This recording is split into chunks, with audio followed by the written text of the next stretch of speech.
but anytime he will join with us. Okay. Okay.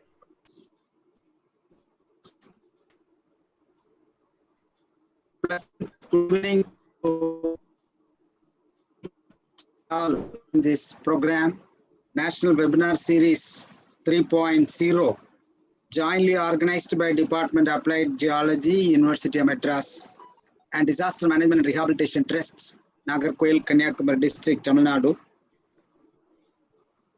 Today, on the 16th anniversary of South Asian tsunami, in commemoration of 16th tsunami anniversary, today we are organizing this webinar series. When we look back the tsunami on December 26, 2004, India experienced the effects of tsunami caused by series of earthquakes in the Bay of Bengal. The first and strongest earthquake occurred off the west coast of northern Sumatra, Indonesia at 6:29 a.m. Indian Standard Time on December 26, 2004. At the magnitude and intensity of 9 Richter scale as per USGS, followed by 181 kilometers west of Pulakunchi, Great Nicobar, India, 7.3. Some 3 hours later, 111 aftershocks were reported, of which the magnitude of 103 tremors were between 5 and 6.6 hours and 12 were over 6 on Richter scale. So Tamil Nadu experienced impacted at the most. 13 coastal districts of Tamil Nadu was affected. 418 villages were affected. 7,995 lives, precious lives were lost. 197 children became orphan. 561 women became widow. 846 people still missing. 3,960 injured, and 118,000 houses were damaged. 0.49 million people were evacuated. 1.078 million people population affected. 16,082 cattle lost. Fishing vessels and damaged lost 51,078. Number of families, livelihood affected 0.3 million. Agriculture land damaged 8,800 hectares. Road damaged 455 kilometers. Power lines damaged 608 kilometers. Damages to the ports and fishing landing 12. Please, our chairman is calling. Please give me one.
Yes.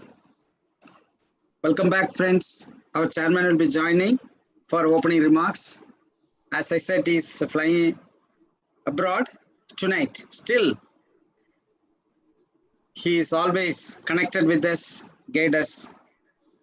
So, On behalf of Department of Applied Geology, University of Madras, Disaster Management and Rehabilitation Trust, DMRT, Nagarcoil, Kanyakumari District, we jointly organized National Webinar Series 3.0 for the last 2 months on the theme Disaster Resilient India 2030 under the able leadership of Professor N. Vinod Chandra Menon, Founder Member, National Disaster Management Authority, Government of India.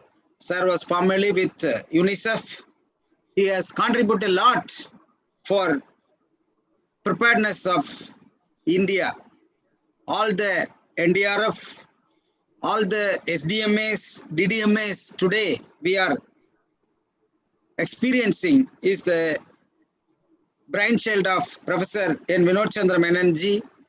He is already with another symposium hosted by Amirda University. So on behalf of Webinar Series 3.0, we welcome our session chair, Professor N. Vinod Chandra Menon, for the program. At any time he will join. Next, it is my pleasure to welcome our session chairs, Dr. R.R. Krishnamurthy, Professor and Head, Department of Applied Geology, University of Madras. Professor is front runner in hosting this Webinar Series 3.0, a successful program. On behalf of the organizing committee, all the delegates and experts connected in this webinar series, we feel proud and honored by your collaboration, your contribution, especially bringing the student community for every session, giving a detailed feedback of the session, especially the papers presented by the experts of the day. So on behalf of Webinar Series 3.0 and the organizing committee, we welcome you, sir. Our chairman, who is also session chair of this Webinar Series 3.0, Mr. P. Michael Vedasiromani IAS, Additional Chief Secretary retired from Government of Kerala, who is also Chairman of Disaster Management Rehabilitation Trust of Nagarcoil, Kanyakumari District. Sir was formerly Vice Chancellor of Rajiv Gandhi National Youth Institute at Sriperumbudur, Chennai. Sir served as a high-powered committee member. It is an eye-opener initiative of Government of India bringing disaster management system to the country. Sir was also a Senior Deputy Director of Lal Bahadur Shastri of Academy of Indian Administrative Service. Sir has served in various capacities in Government of India as well as in Tamil Nadu. He started his career as an Indian Forest Service in Tamil Nadu and in Indian Red Cross Society. Sir served as an advisor too. So such a big experience, rich experience brought from abroad and initiated many new technologies, policies, best practices to the country. On behalf of Webinar Series 3.0, we welcome our session chair and chairman DMRT for his contribution, and for the success of the program, he is instrumental for the program. Next, it is my privilege to welcome my fellow secretaries, Professor Suresh Mariselvam, former advisor UNDP, UNIDO, and many international expertise he brought it to the home. His 40 years of commitment, experience, contributions were prepared and presented in the form of webinar series 1, 2, and 3. And the webinar series 3.0, in fact, Professor Suresh Mariaselvam has contributed a lot, brought many expertise, experienced personalities from different level. On behalf of webinar series 3.0, Professor, we welcome you, sir. We are really proud of you. Thank you. My another young and energetic organizing secretary, Professor Dr. A.R. Savida, Assistant Professor from Sri Ayyappa College for Women, who is also a Director of DMRT. She has been serving as a moderator. She who initiated all the activities of this webinar series and previous 2 webinar series also. Right now she is at Kerala. Still, she scheduled the meeting and make the program happen on every Saturday. On behalf of webinar series 3.0, Professor Dr. A.R. Savida Madam, we welcome you. And next, the expert panels who came forward to present their experience and expertise to this August House. Mr. Balan Michael sir, Head UNHCR Chennai Field Office.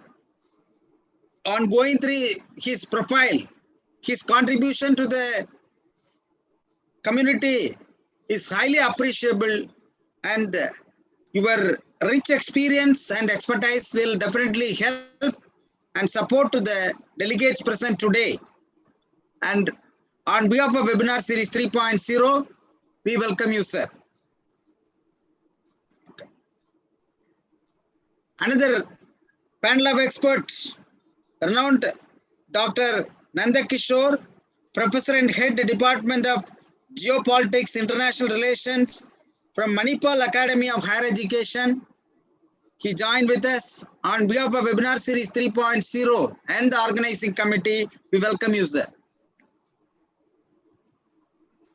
The very important item of agenda, we presented almost all the targets, goals, global goals. Partnership is more important. How these goals are taken to the community, how the student community and the delegates going to practice on their everyday life. That is very important. That is the 17th goal, partnership for the goals. That will be presented by Mr. Joseph Sahayam, Additional Emergency Officer and Convener of Interagency Group of Tamil Nadu. On behalf of webinar series 3.0, sir, we welcome you. We also take proud privilege the different experts from different walk of life, stakeholders from SDMAs connected with this program. Your continuous journey with us made the session 1, 2, 3 successful. So on behalf of organizing committee and Department of Applied Geology of University of Madras and DMRT, we welcome all the people who connected not only in this program, those who connected for the last 5 months. Once again, we heartily thank and welcome. So now we will ask our professor. Professor Dr. Krishnamurthy sir, our session chair, kindly give your opening remarks, sir. So, good evening to all of you. I once again welcome all the participants and the panelists, and including our students who are all attending this webinar series. As mentioned by Mr. Suresh Kumar, we started this collaboration a month before, last November and December. We are conducting series of webinars on this topic, especially on the sustainable development goals. And today's webinar is very, very important when we are remembering the 2004 Indian Ocean tsunami incident. And the impact of that 2004 tsunami was highlighted by Mr. Suresh Kumar during his welcome address. Those impacts still in our memory. What happened during the 16 years? I can go back to the scenario in 2004 when the tsunami happened. So immediately the Department of Science and Technology came to Chennai. A team of experts came to Chennai. They invited a handful of experts from different institutions in Tamil Nadu. They asked us to go for a very fast-track assessment of this tsunami impact along the Tamil Nadu coast as well as the Andaman Nicobar Islands. And during that time, the DST assigned 2 fast-track projects, especially to make an assessment on the Chennai coast as well as on the Andaman group of islands. So we have come across a lot of experience when we are doing this assessment. Only that time alone, we came to know that we are not having a very high resolution elevation data to go in detail about the impact of this tsunami. And when our research team went to the field to identify the tsunami inundation point and what extent the tsunami water came towards the land part, and what are the contributing factors for the inundation, variation in the inundation. During the study was coordinated, funded by DST, but was coordinated by the Integrated Coastal Marine Area Management Project Directorate that is located in the NIOT campus in Pallikaranai. A team of scientists from this ICMAM Project Directorate, they were coordinating the program, and our research team went to the field. We observed a lot of very unique things in the field. So there are houses located in the elevated area that was washed out. There are houses located in the very low-lying area was safe. And we are all very shocked to notice this kind of observation in the field. And we are wondering how to validate this, why this happened. Then later stage only we understood that the nearshore shoreline topography play a vital role. No one bothered about, no one given much focus on the topography of the nearshore coastal area. What are the variations in the nearshore topography? Wherever there are depression in the topography, the wave height was considerably reduced. Wherever there are elevated mounds in the topography, which contributed the tsunami wave height, and that is the reason behind there are a lot of variation in the inundation and the land part. This kind of first-hand observation and first-hand field knowledge we gained only after this 2004 incident. Again, my memories goes back to early 1980s when we are all undergraduate student of BSc Geology in Presidency College. Our professor Henry Rajan used to take the physical geology subject. He used to mention about earthquake, and then there is a one small definition on tsunami. So we studied, we came as a geology students, we came to know about tsunami only that much. But the 2004 incident has really given a lot of experience to us. Not only understanding this impact of the tsunami, but how to build back the community. Various agencies contributed on this particular aspect. And during this last 16 years, we have seen that the sequence of events happened, even in a research institution, academic institution, and then the contribution of NGOs and various collaboration happen in the country. Now we can witness that India is having a full-fledged tsunami warning system. And subsequently, the Ministry of West Science initiated the national program on the establishment of tsunami warning system.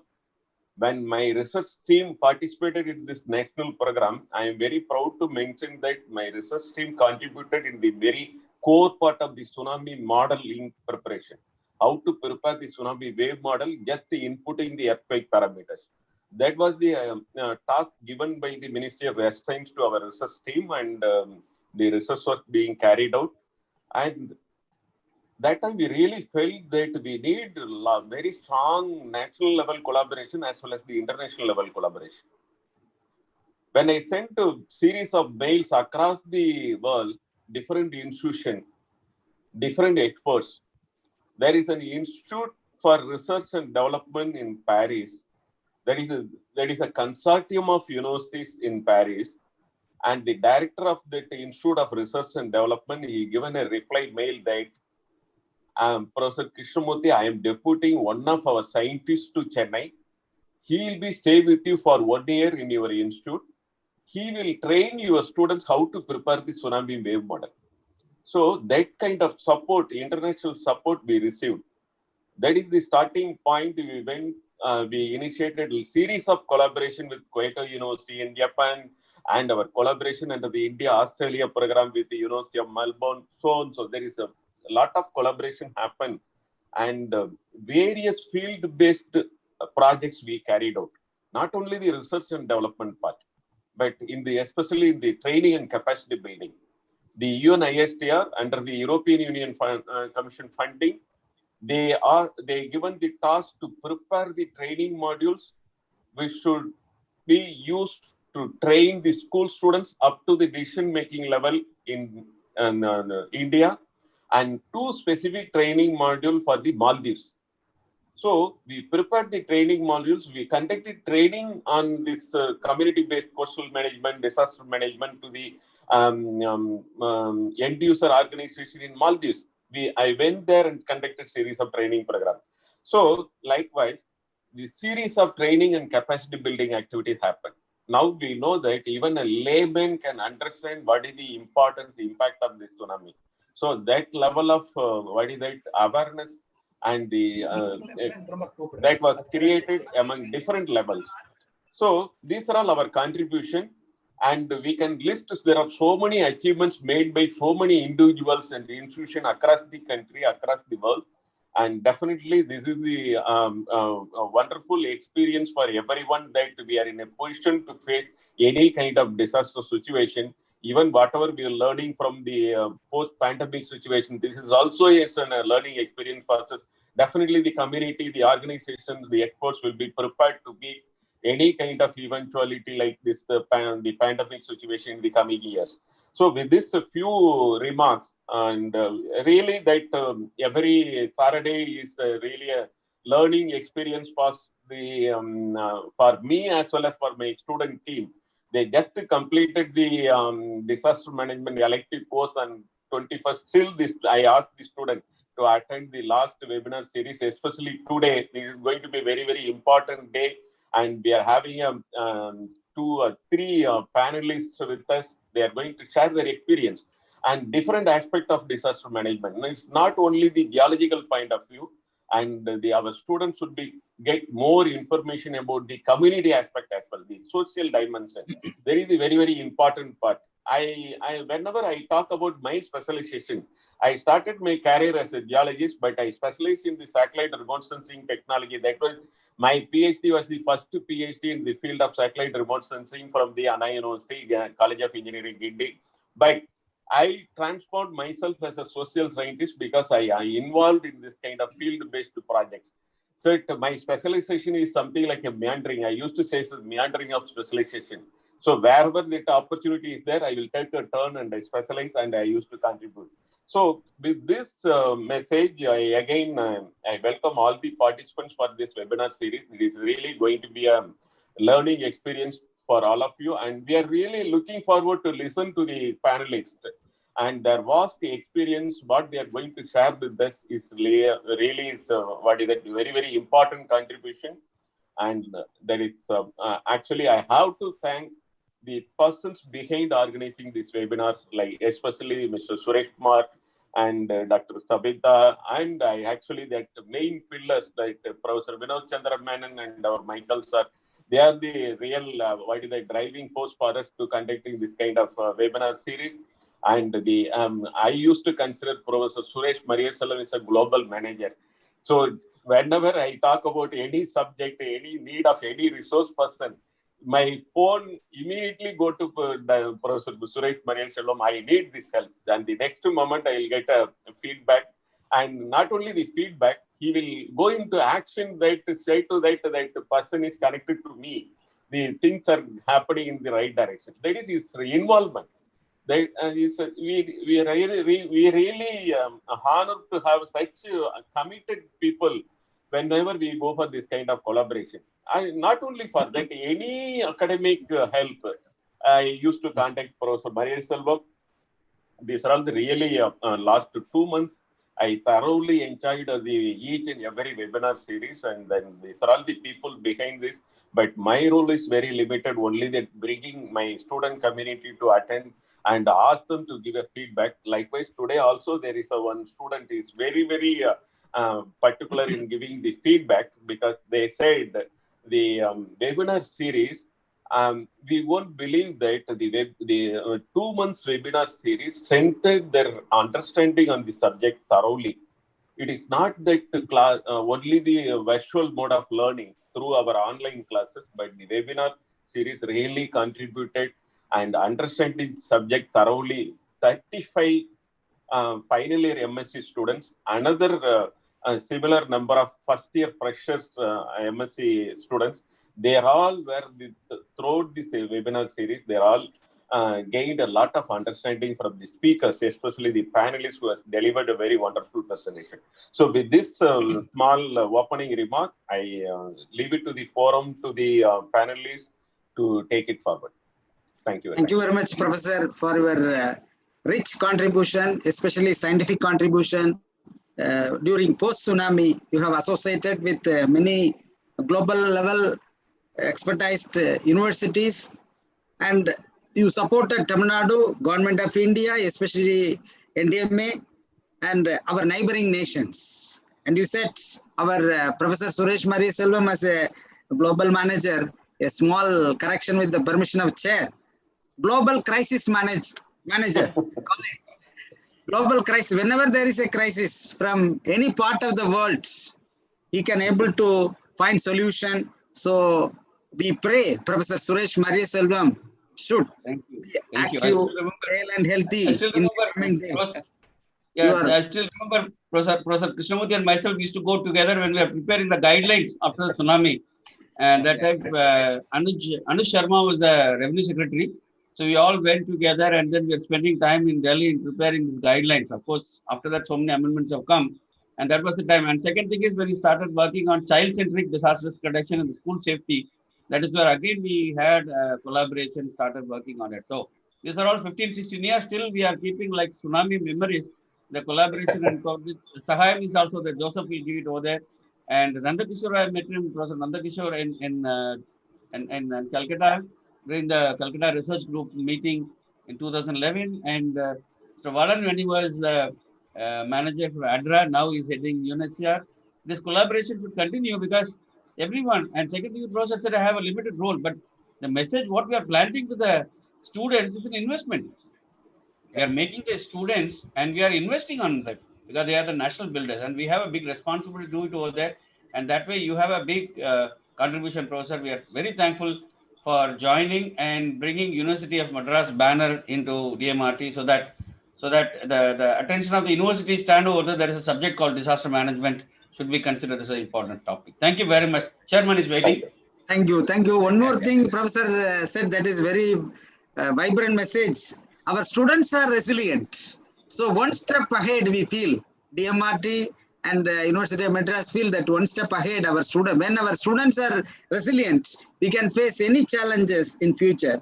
And the professor is specialized in satellite and remote sensing, but he is very proud to say that I am a social scientist. Sir, we are behind you in collaborating with you, assisting you, and listen to adhere your suggestions and opinion in days to come. We are very proud and fortunate and thankful to Dr. R.R. Krishnamurthy, Professor and Head the Department of Applied Geology, who is also a director now in UGC HRD cell of Madras University. Thank you very much, Professor. Now, let us hear from the horse's mouth, our chairman, always he is to give the opening remarks at the first. Tonight he is, as I said, he is flying abroad.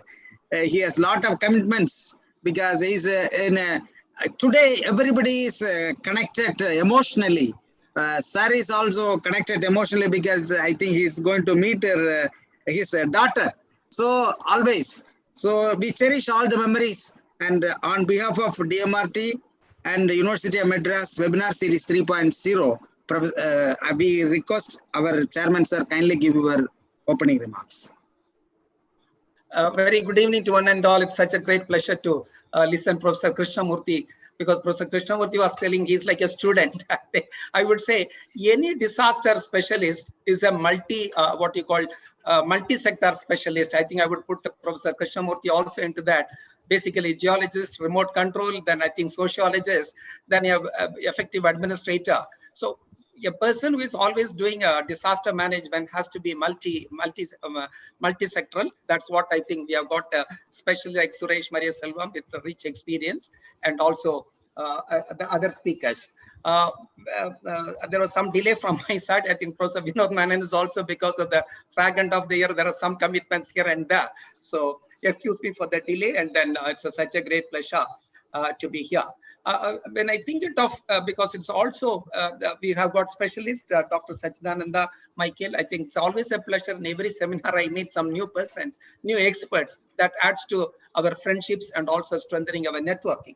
And especially Dr. Sachidananda from the UN Refugees, and also Dr. Nanda and Dr. Joseph Sahaya. It will be such a pleasure to listen to them with their rich experience and all.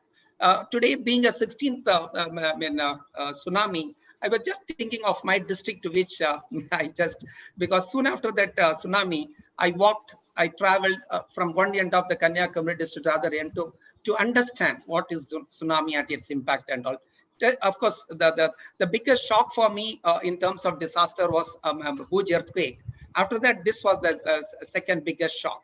When I went to one after the villages, I could see the big boards in the building tops, and people saying water came up to the Palmyra tree level and all. Some of the persons said we were hanging to the banana, the palm frond and all. Then we survived and all. We could understand the terribility, the terrible scenario of a tsunami, which was otherwise unknown. Or even if I would have been in the seashore, possibly I would also had an inclination to walk into the sea when it is drying or withdrawing, because that was our ignorance. Unfortunately, ignorance is what is the major problem. Possibly one of the major things of this seminar, the 1, 2, and 3, along with the sustainable development, make people aware. That's what's the most important thing. So that I think individually, I think how we are able to have enhance our surviving capacity and all. When I come into that district where I think finally the climax was in Kolachal.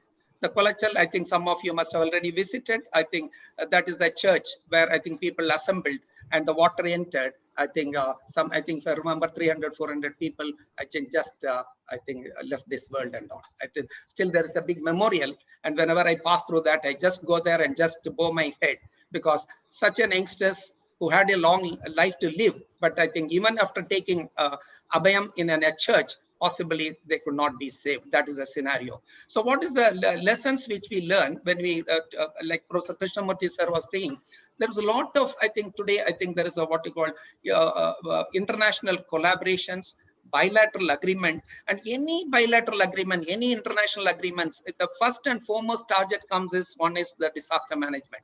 Everybody is facing. I think we thought, I think by 2020, our COVID will go. I think COVID is coming in another form, virulent form. I think so that means the continuous, the eternal preparedness is what has to be brought into our culture, into our scenario and all.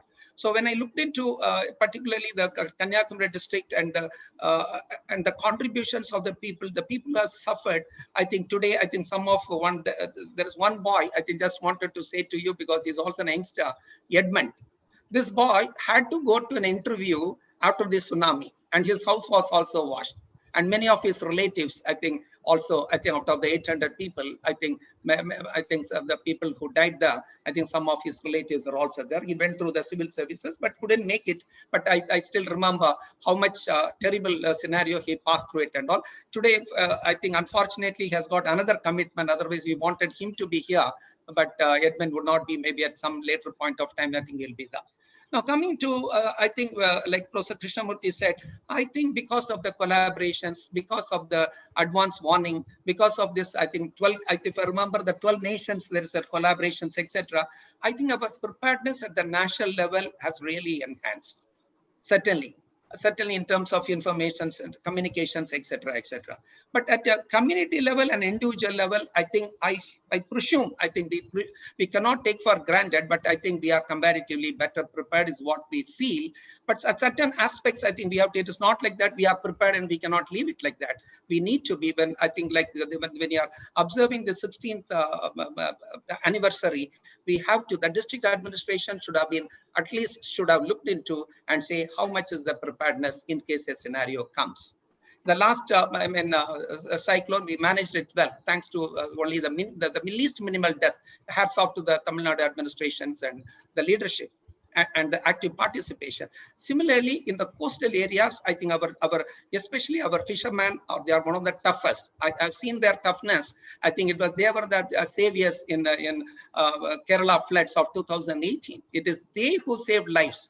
But they themselves were subjected to a lot of problems when it comes to cyclone, to tsunami. So this is because any disaster, we can't say it will go up to this level. It's something like standing on a seashore. The waves catch, then you move it little away, and then it goes like that. It's not like that.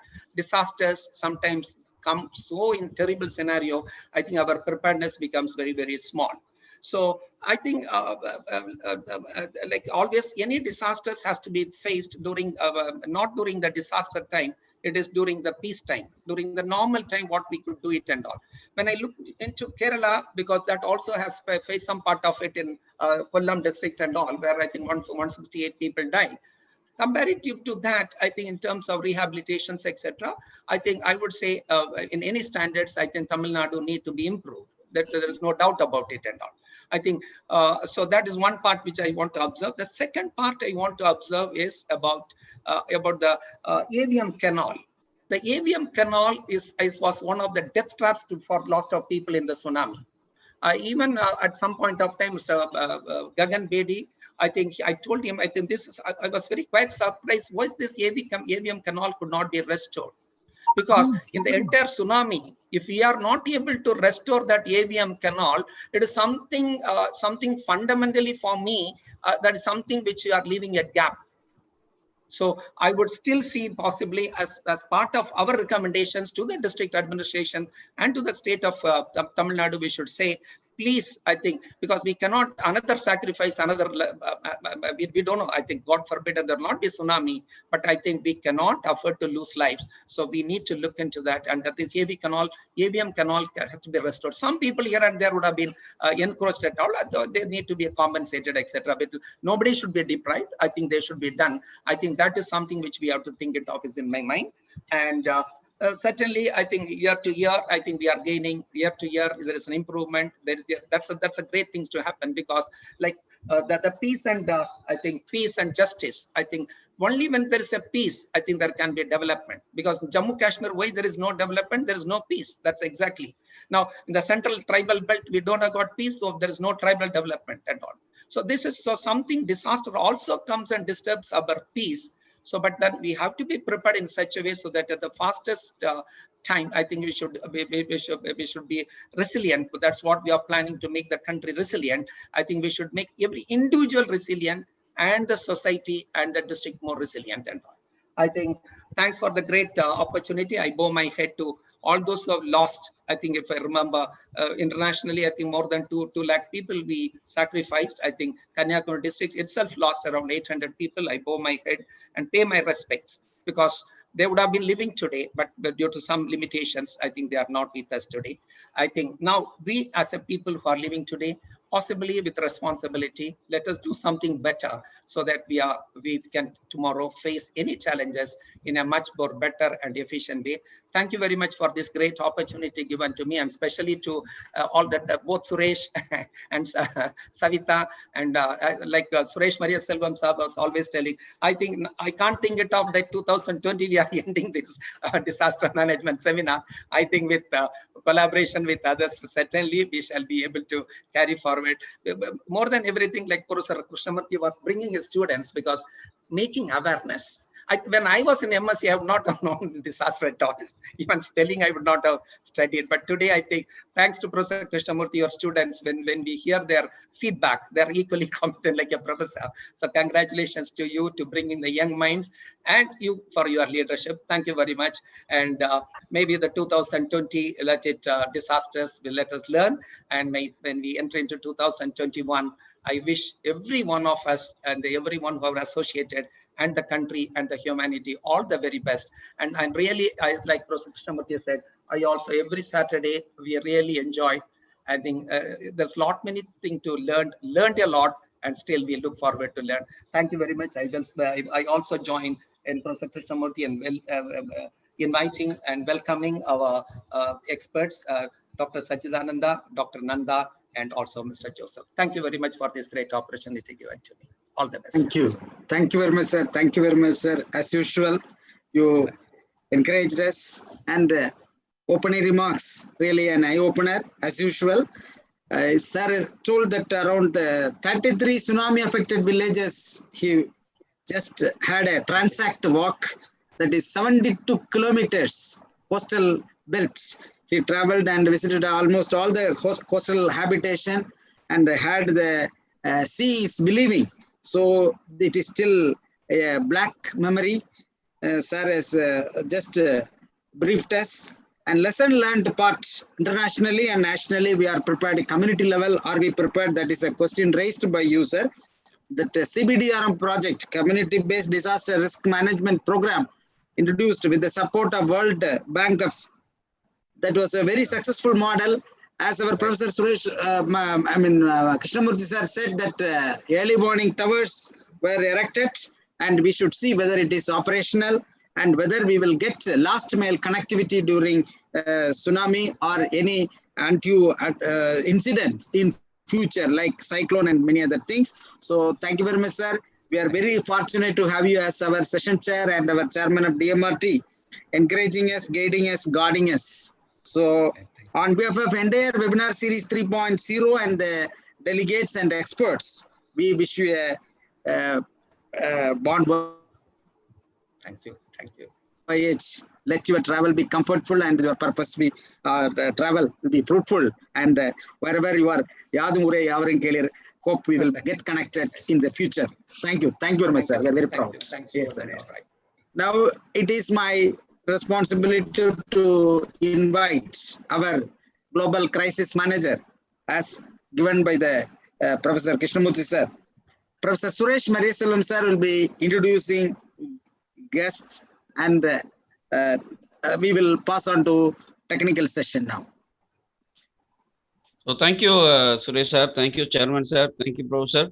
It's my pleasure to introduce Mr. Satyananda Valan Michael, who is heading the United Nations High Commission for Refugees, the UN Refugee Agency, field office in Chennai, covering operations in south of India since 2014. He also functions as Area Security Coordinator for Tamil Nadu, Kerala, Pondicherry, and Andaman Islands for all the UN agencies appointed by International Resident Coordinator for India.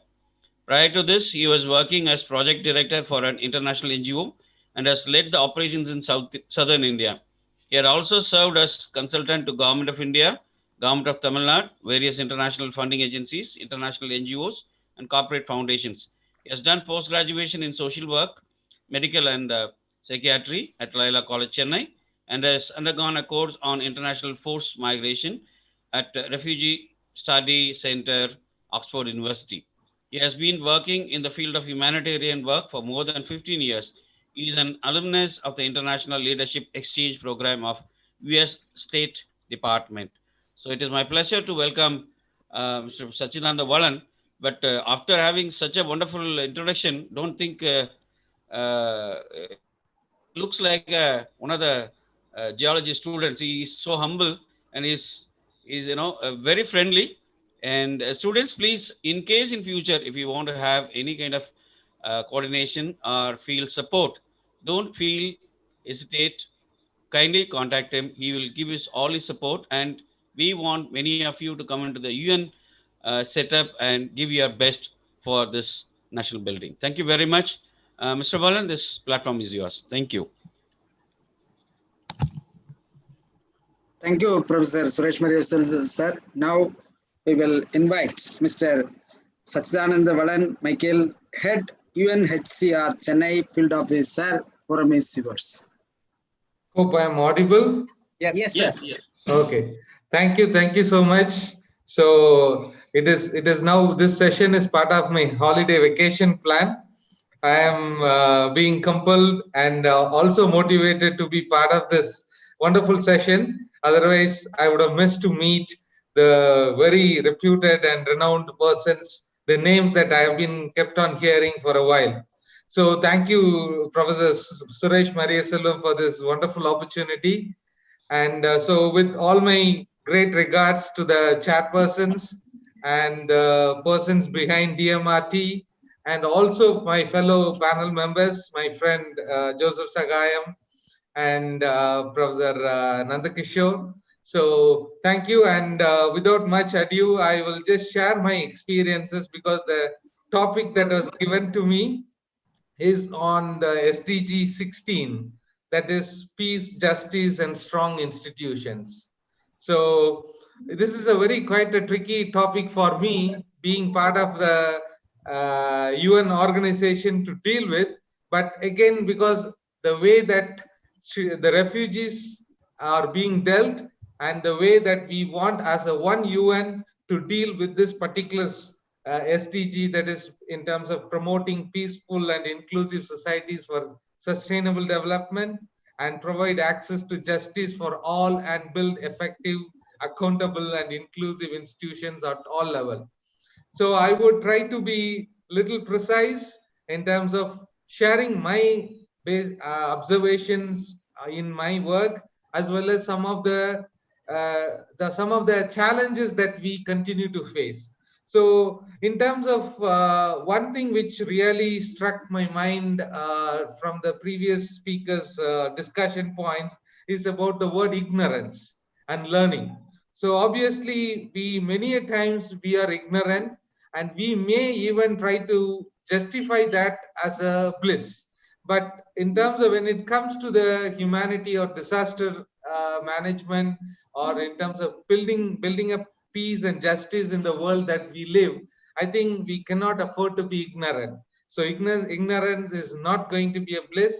And as well as the disaster, like in terms of learning, it is going to be a continuous, it is interdisciplinary learning that we all need to have. So with that particular points that I have picked up from the previous speakers' discussion, I would move on to have my sharing on this particular topic of building peace, justice, and strong institutions. One second. Yes. So the issue is like we need to really define our nations not by our capacity to destroy, but what we build. So this is a very most catching word or a phrase that recently I read, and I felt it is very relevant in this particular situation, where we might not see much of a conflict directly affecting those who are living in the southern part of India.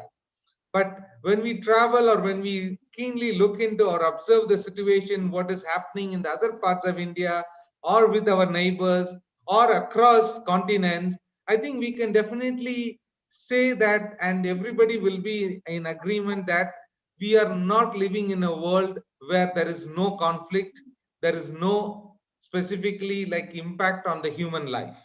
So the recent one is the Tigray, that is the incidents that is happening in Ethiopia, which is really making everyone on their toes to respond to the human emergency of the people fleeing Ethiopia, as the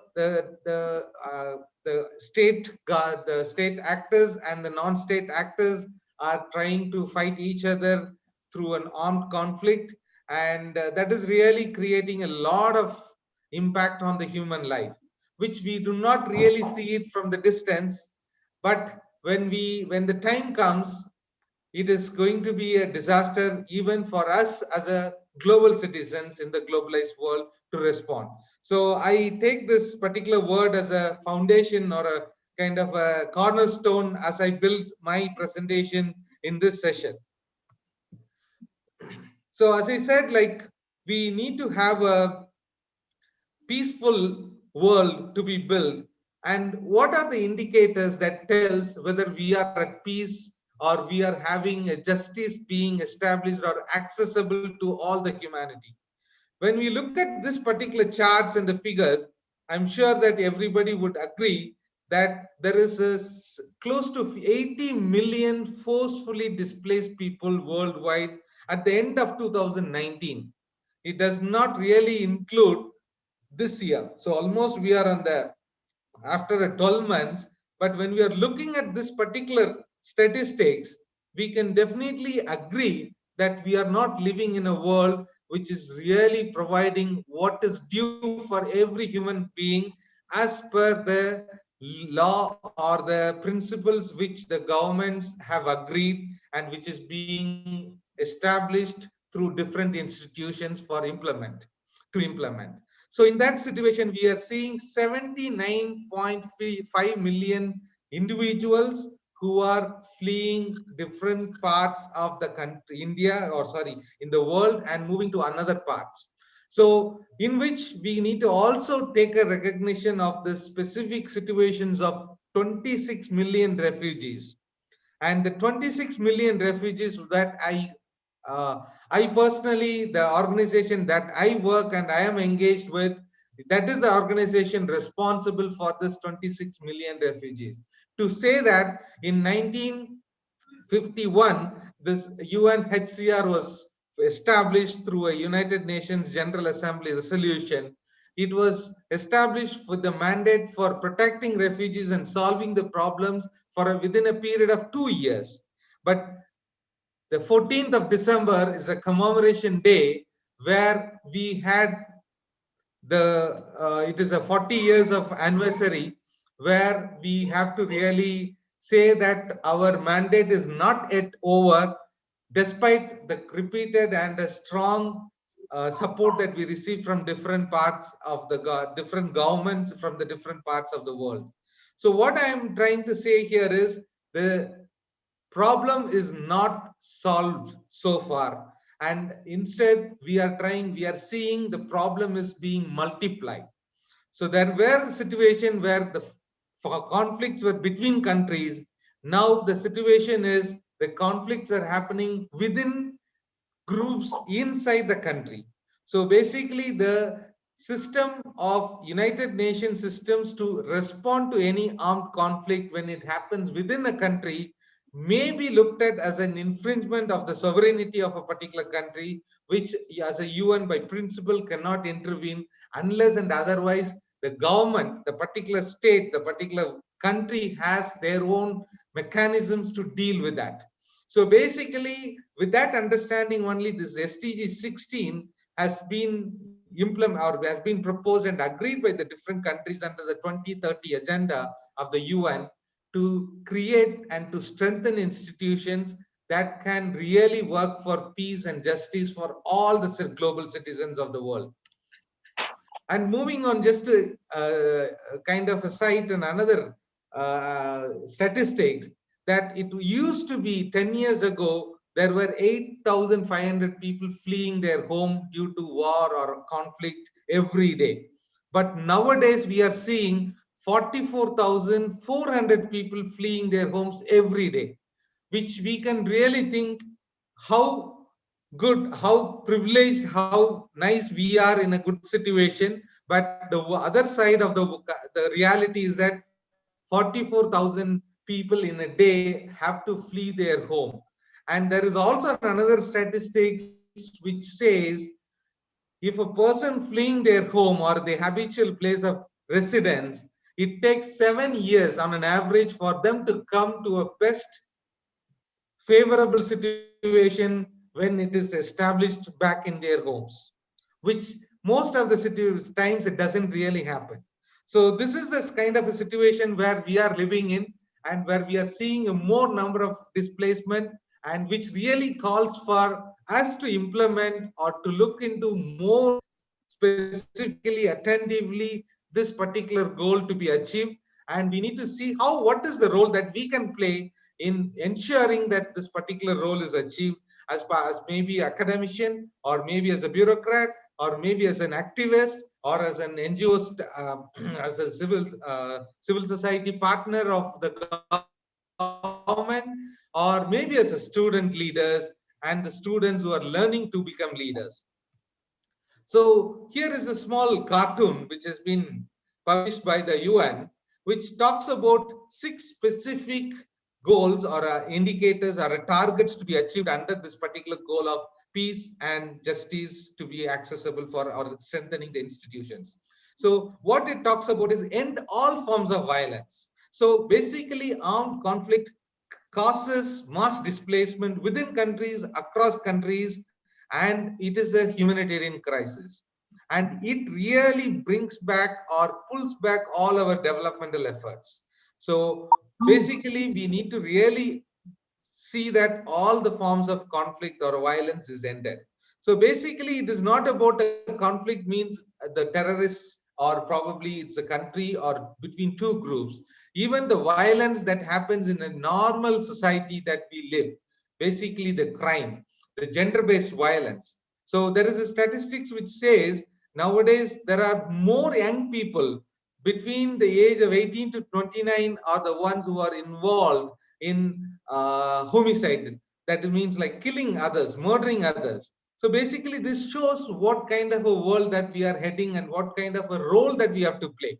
So we are not here to scare each other by sharing the statistics, but to understand the magnitude in which we need to take up our work. So that is why I'm sharing the statistics for us to kind of see what we need to do potentially and possibly in this world. And basically, when we look at this violence and the impact of this, especially there has been more violence against the children. We have a very comprehensive child rights convention and various other acts which are promulgated within the country, within the justice system of a country. But again, we have a lot of violence being perpetrated against the children. And when it comes to the displaced population, it is like 2/3 of the population is below 18. So when we look at these children, they are the ones who have to suffer the most problem of the humanity, that is the conflict.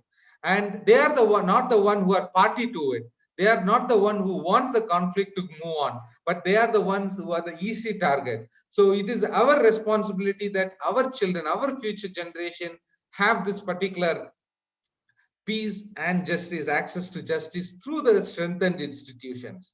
And also to talk about, like, there is a lot of institutional violence that goes unnoticed, and that is also a lot of delays in our judicial systems. Maybe it can be a kind of a corruption, bribery, theft, and also kind of a tax evasion, which also brings back any developmental efforts that has to be taken up through the participation of the society or the citizens of the particular country. So this is the kind of a scenario that we are living in, and this is the particular 6 targets that we need to look at. And that one target which I am not targeting now or explaining it now, that is about the birth registration and the legal identities, because I thought it would be very apt example if I am going to talk about it after this particular 4 main factors, how that marginalize in this world the access to peace and justice are probably not without a strengthened or a strong institutions that can deliver it. And only one thing which I have observed even from my own understanding of disaster or my experience of working with the refugees is that where they are living, so or where they come from. So basically, when we talk about refugees or the displacement, we have always seen the Sri Lankan refugees as a big wave, and they have been here for almost 36, 33, 36 years in Tamil Nadu as refugees. And most of them, where have they come from? And you might be surprised, some of them have been surprised to listen that there are 100,000 Sri Lankan refugees living in Tamil Nadu. And in terms of the India, when we talk about the refugee population, it is about 2.5 lakh refugees who are living in India, where we have more than 100 crore individuals like citizens of India. This is maybe a very fraction of the whole population of India, but still it is very, not everybody knows about them. And it is very difficult for us also to say that we know about refugees, but we think refugees are intruders. When we think refugees are a threat to the sovereignty of this country, when we see even some of the political rhetoric which kind of labels them as termites, which is really, really a great blunder that we are doing in case if we are ignoring this kind of an apathy towards refugees or the displaced population. Because when I say that we have 1 lakh population, we have 106 Sri Lankan refugee camps are in very different parts of the Tamil Nadu districts. And when we say that this particular refugees, when they come, when we have an opportunity to talk to them, most of them will not say that they have come from the mainland, that is the capital city of Sri Lanka, that is Colombo. Most of them are from the different villages, deep villages from Sri Lanka. When we talk about the refugees who have come from maybe Myanmar, we also see them, they are from a different deep villages of Myanmar. They have come and sought asylum in India. So when we see that, the geography is a major factor that affects the access to peace and justice. So this is something that we need to basically understand. And second one is about the governance. So when we talk about like domestic legal frameworks or political and administrative measures often restrict this particular way in which the displaced or the stateless populations get peace and justice. So one thing which we need to really understand is like how important is to have domestic legal frameworks. When we talk about these refugees in India, we have a very robust and a very efficient mechanism on providing justice or establishing peace.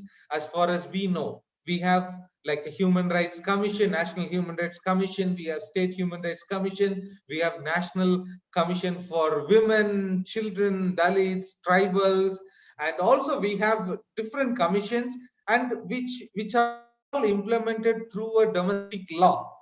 But when it comes to this refugees or displaced population, migrants, or when we talk about stateless population, we do not have any legal framework. And basically these people, this population are being dealt under the Foreigners Act.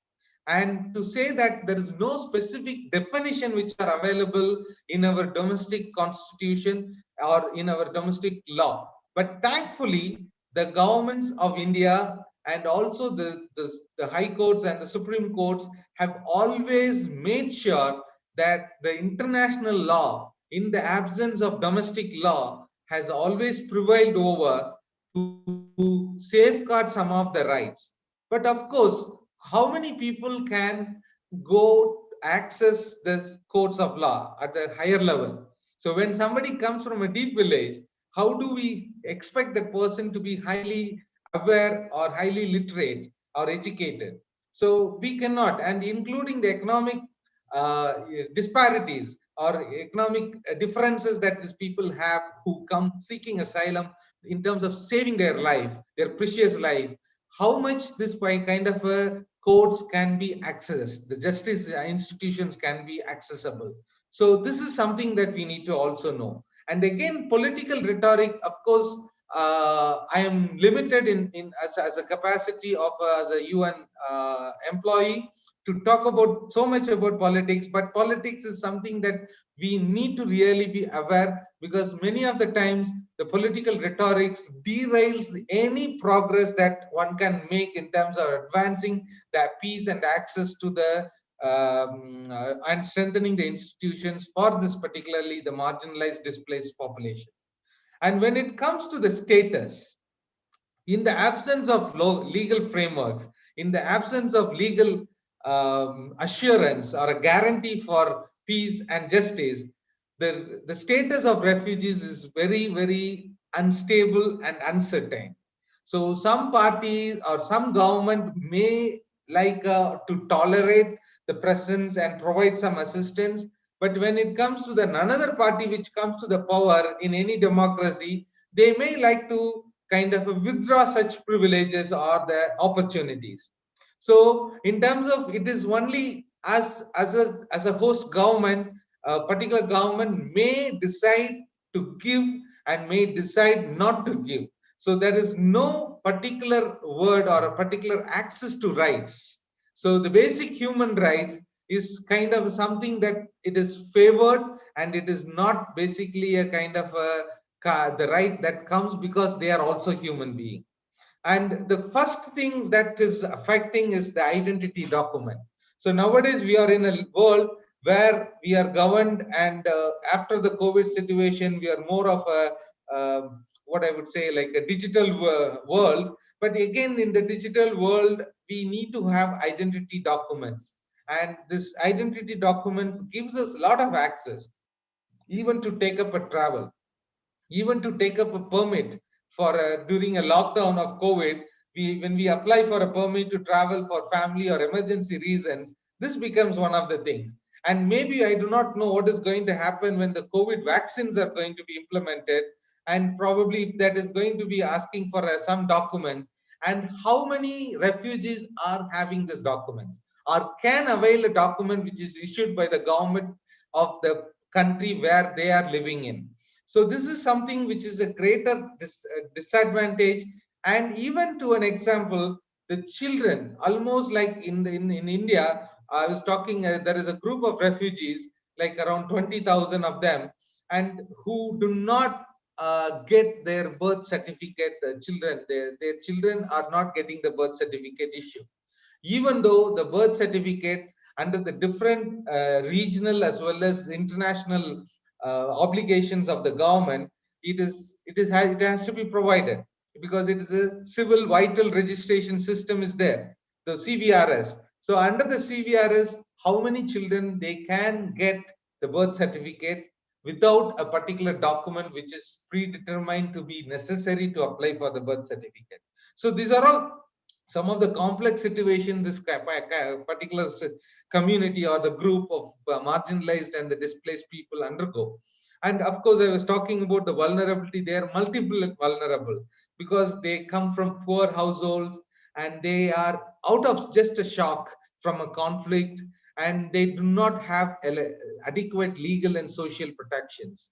So in such situations, it is like particularly a person who's multiply vulnerable cannot really have the mindset of, okay, I also have the right, so let me go and seek justice for whatever that I am rightfully, or I'm enshrined with that particular right. So this is something that we need to really understand before we really see how we can understand this SDG of peace, and also with regard to justice and strengthened institutions.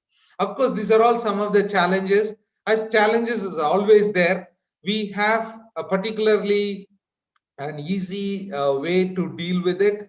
That is, we have certain guidelines being formed as the more challenges happen, and we also get to see more guidelines coming in, and those guidelines are always helpful for us to take it forward what needs to be done in the future, which a futuristic goal. So as this particular sustainable goals have this limitation or have the agenda for the 2030, it guides us And all it, if I say that it guides us, it's not only us per se, but also the world and the governments to provide legal identity for all, and including birth registration, which I was talking about.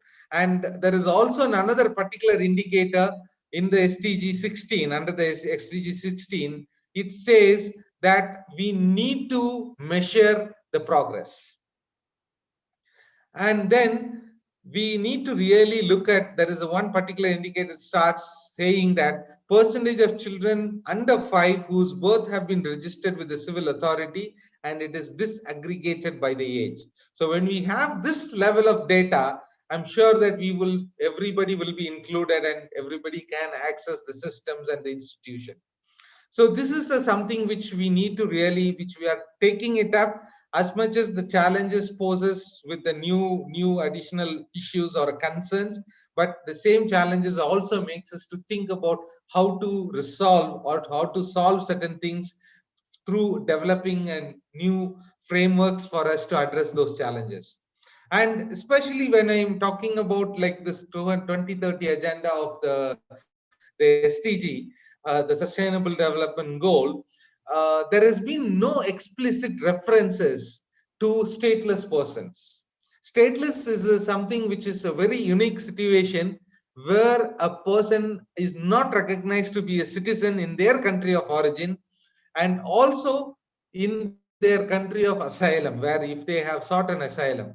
For an example, if there is a child who is born to a Rohingya ethnic minority group in Myanmar, that particular government does not really give them any particular documentation to prove that they are a citizen of Myanmar. So in case that particular person comes to India or Bangladesh, the Bangladesh government also does not provide them the citizenship, because by de facto they are refugees seeking asylum in another third country. So in that situation, the particular person remains to be a stateless, because there is no accountability on any particular country in this world to tell or to provide all the necessary support that particular individual is required or is supposed to require. So that is this kind of a stateless person. So this is something which we are also kind of indicating, though we are part of the UN organizations, leaving no one behind, but still by choice or by ignorance, this particular stateless persons have been left behind. So we are trying to see how we can include them into this. And so how we are trying to do that, and how we are trying to help the governments to look at these challenges towards a solution, is something which I would talk in another 2 minutes, and I will wrap up. So that is about the population groups. We need to have the national data collection. That means we need to have data. We need to have researches to be done. So I would now request all of you to look the potential areas in which you can also kind of conduct studies and contribute to this particular aspect of including the people who have a higher vulnerability and who have less chances of seeking peace and justice in their life. So in this particular situation, I would also kind of indicate or probably explain that since last year, there is a national voluntary reporting system is being maintained through the Niti Aayog, and there is this particular voluntary reporting is on this SDG. So on every year between June to September, this exercises are being taken up. So there are state level SDG groups which are under the state planning commissions, and the national level SDG focal points are working through the national Niti Aayogs at the Delhi level. So I would request, wherever there is a possibility at appropriate level, you may try to start working at those institutions which can really bring in, or at least to understand what are the challenges and help in influencing and creating new institution or strengthened institutions which can solve the problems and the challenges. So how UNHCR is trying to look at and how UNHCR is trying to work it out is we have a global compact on refugees, which is not a binding convention on in countries, but it is a voluntary member or voluntary contribution or a support that we always look for from the different countries. And to say that this GCR is actively supported by the Indian government, and for India now it is becoming a little bit more strategic to support this kind of an international work, as India is now starting to become from the 1st of January as a non-member of the United Nations Security Council, and it is also batting for the permanent membership at the United Nations Security Council. So this kind of a global compact on refugees, it is trying to think in a different way, from a non-conventional way, to bring in the protection and the care so that the people, the refugees, the asylum seekers and the stateless will have access to peace and justice. So that is with regard to mobilizing additional resources. Wherever we go, the resources speaks a lot. So we are trying to bring in mostly public and the private alliances through various coalitions. So that is like bringing in private sector to support the refugees within country through as part of their corporate social responsibilities. And also we are starting to talk about academic social responsibility, because as part of academics, the universities, it is not only about teaching and making responsible citizens and the future leaders of the country, but also ensure that this marginalized, the persons who are left behind, are also being brought into the structure, to the mainstream, so that they get the benefit that comes from the academics. So we are also looking into the support systems to be created on academic social responsibility in the coming years to come. And we are also looking at in the different ways of looking at we have been using the word burden sharing so far, but we are thinking if we have retrospected on this particular burden sharing, and we have started using it as a responsibility sharing. Everybody, whether you have resources, you have the capacity or not, every country has the responsibility, and it has to be shared responsibility. So we are trying to see wherever there is a possibility of influencing legal and policy dialogues, so that the domestic frameworks and the institutional frameworks through different programs can be strengthened and implemented at different levels, so that the people who generally being forgotten or being left out in terms of access to peace and justice will have the better access through efficient institutions which are very inclusive to all the communities. And I end here, and thank you so much. And pardon me if I have taken a little longer time. No, sir. It is our pride and pleasure that you started with our getting peace and started with to test the refugee status, how they are dealt in different nations. All the points were suggested. It is highly a new dimension. So, thank you. Over to Professor Suresh Mariaselvan, sir. Kindly introduce. Yeah, sure. Thank you, Balan. It was a wonderful out-of-box thinking for the students to think into national building level. Thank you very much for a wonderful presentation. The other side of the peace and justice is going to be shared by Professor Nanda Kishore, who is present here. This is from the academic side as well as on the research side, which you pointed out, and he is going to highlight on that. And Dr. Nanda, I'm very happy to introduce Dr. Nanda Kishore. MS is an associate professor and head of the Department of Geopolitics and International Relations and coordinator of Center for Polish and Central European Studies, Manipal Academy of Higher Education, Manipal.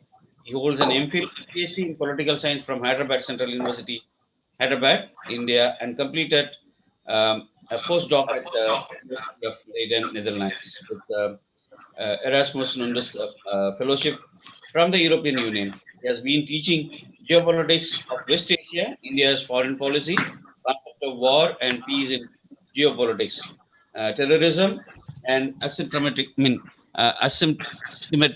conflicts. Dr. Kishore has been working on conflict resolution, West Asia, Middle East, Refugees and International Law.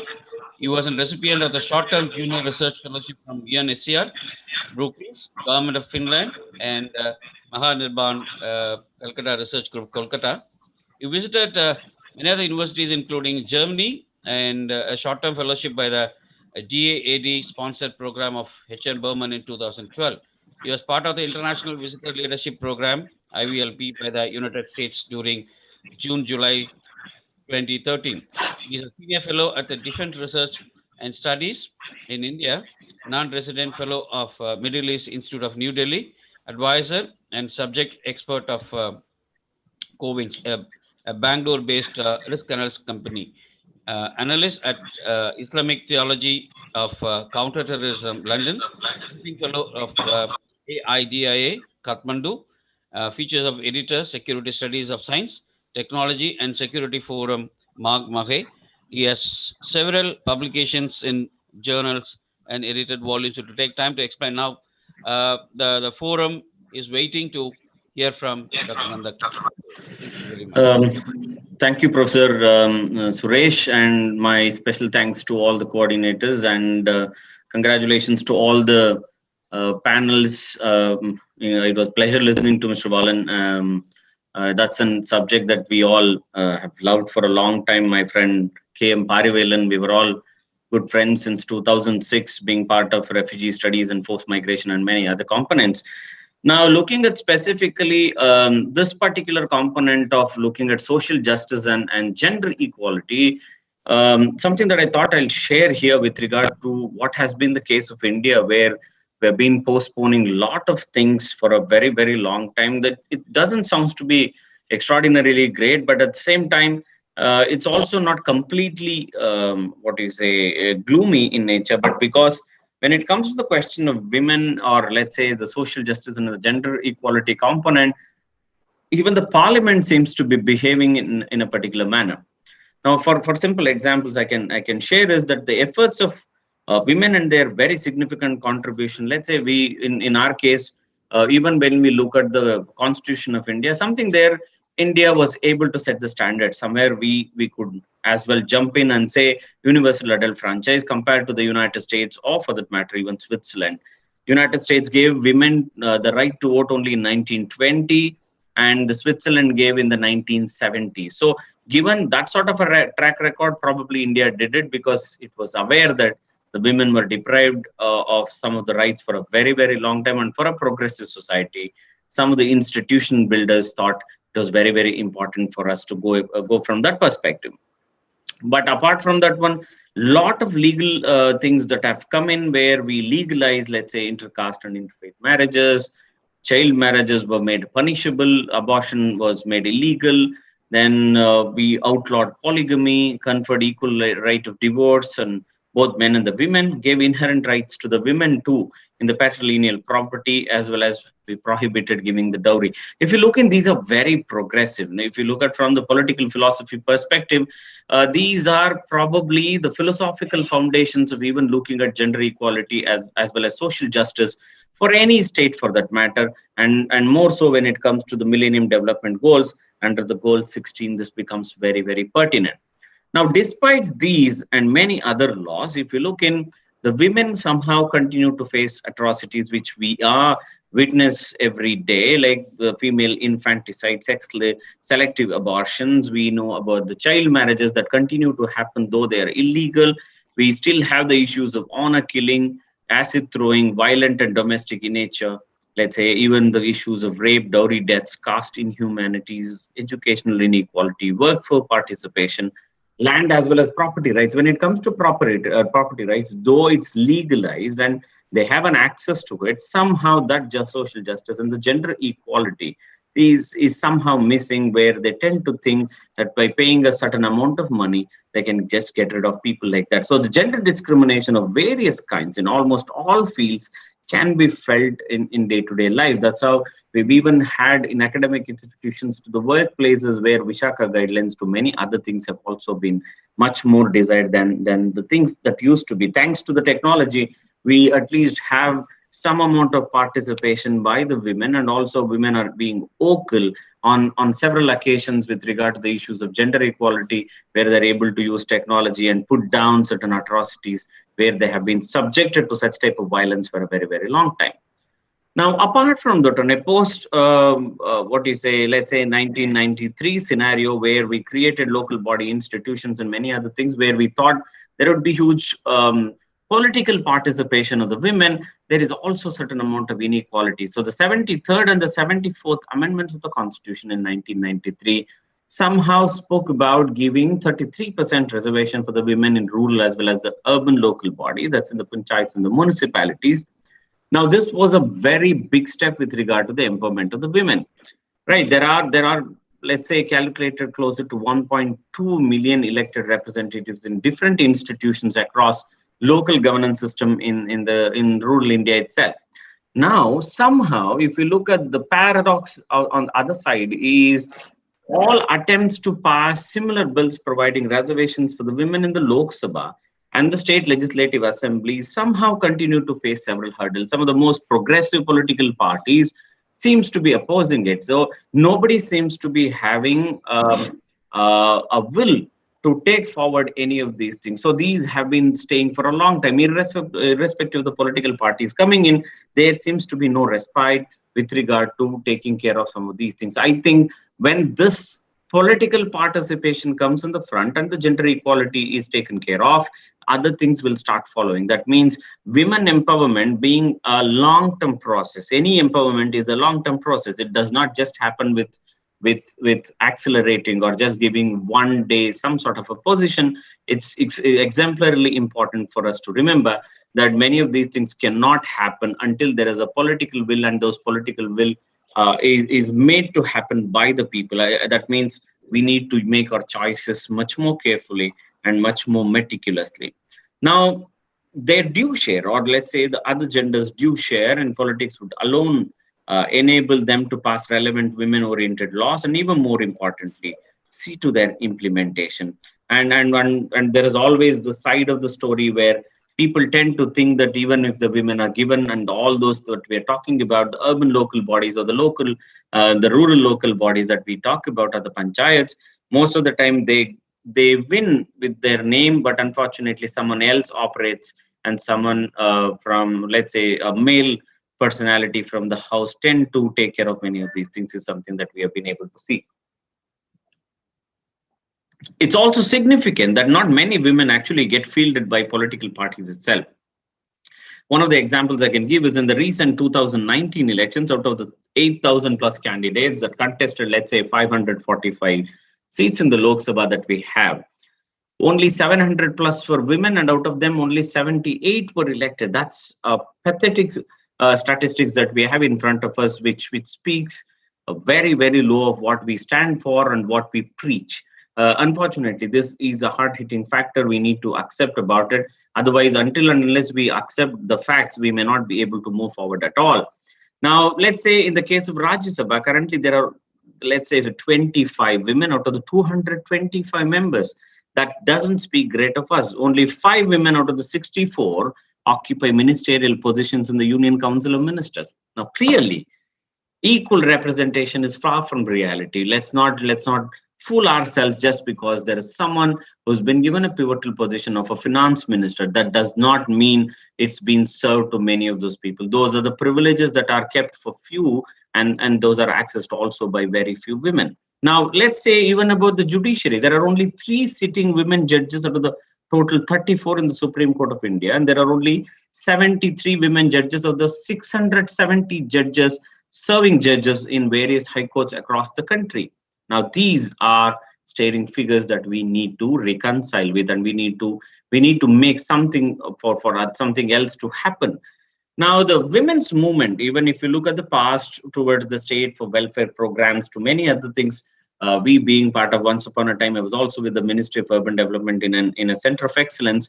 We used to look at from sanitation to most of these places. If the women actually decide that they want to do, it has been done. But unfortunately, the momentum is somewhere lost in the bigger sounds of politics, in the bigger sounds of many other things that actually push them to.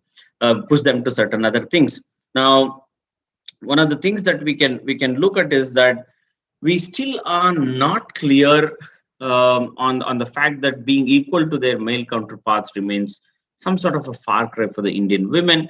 Not only are they marginal as public figures, but as average Indian women, they can hardly call any shots, or they can make decisions at home.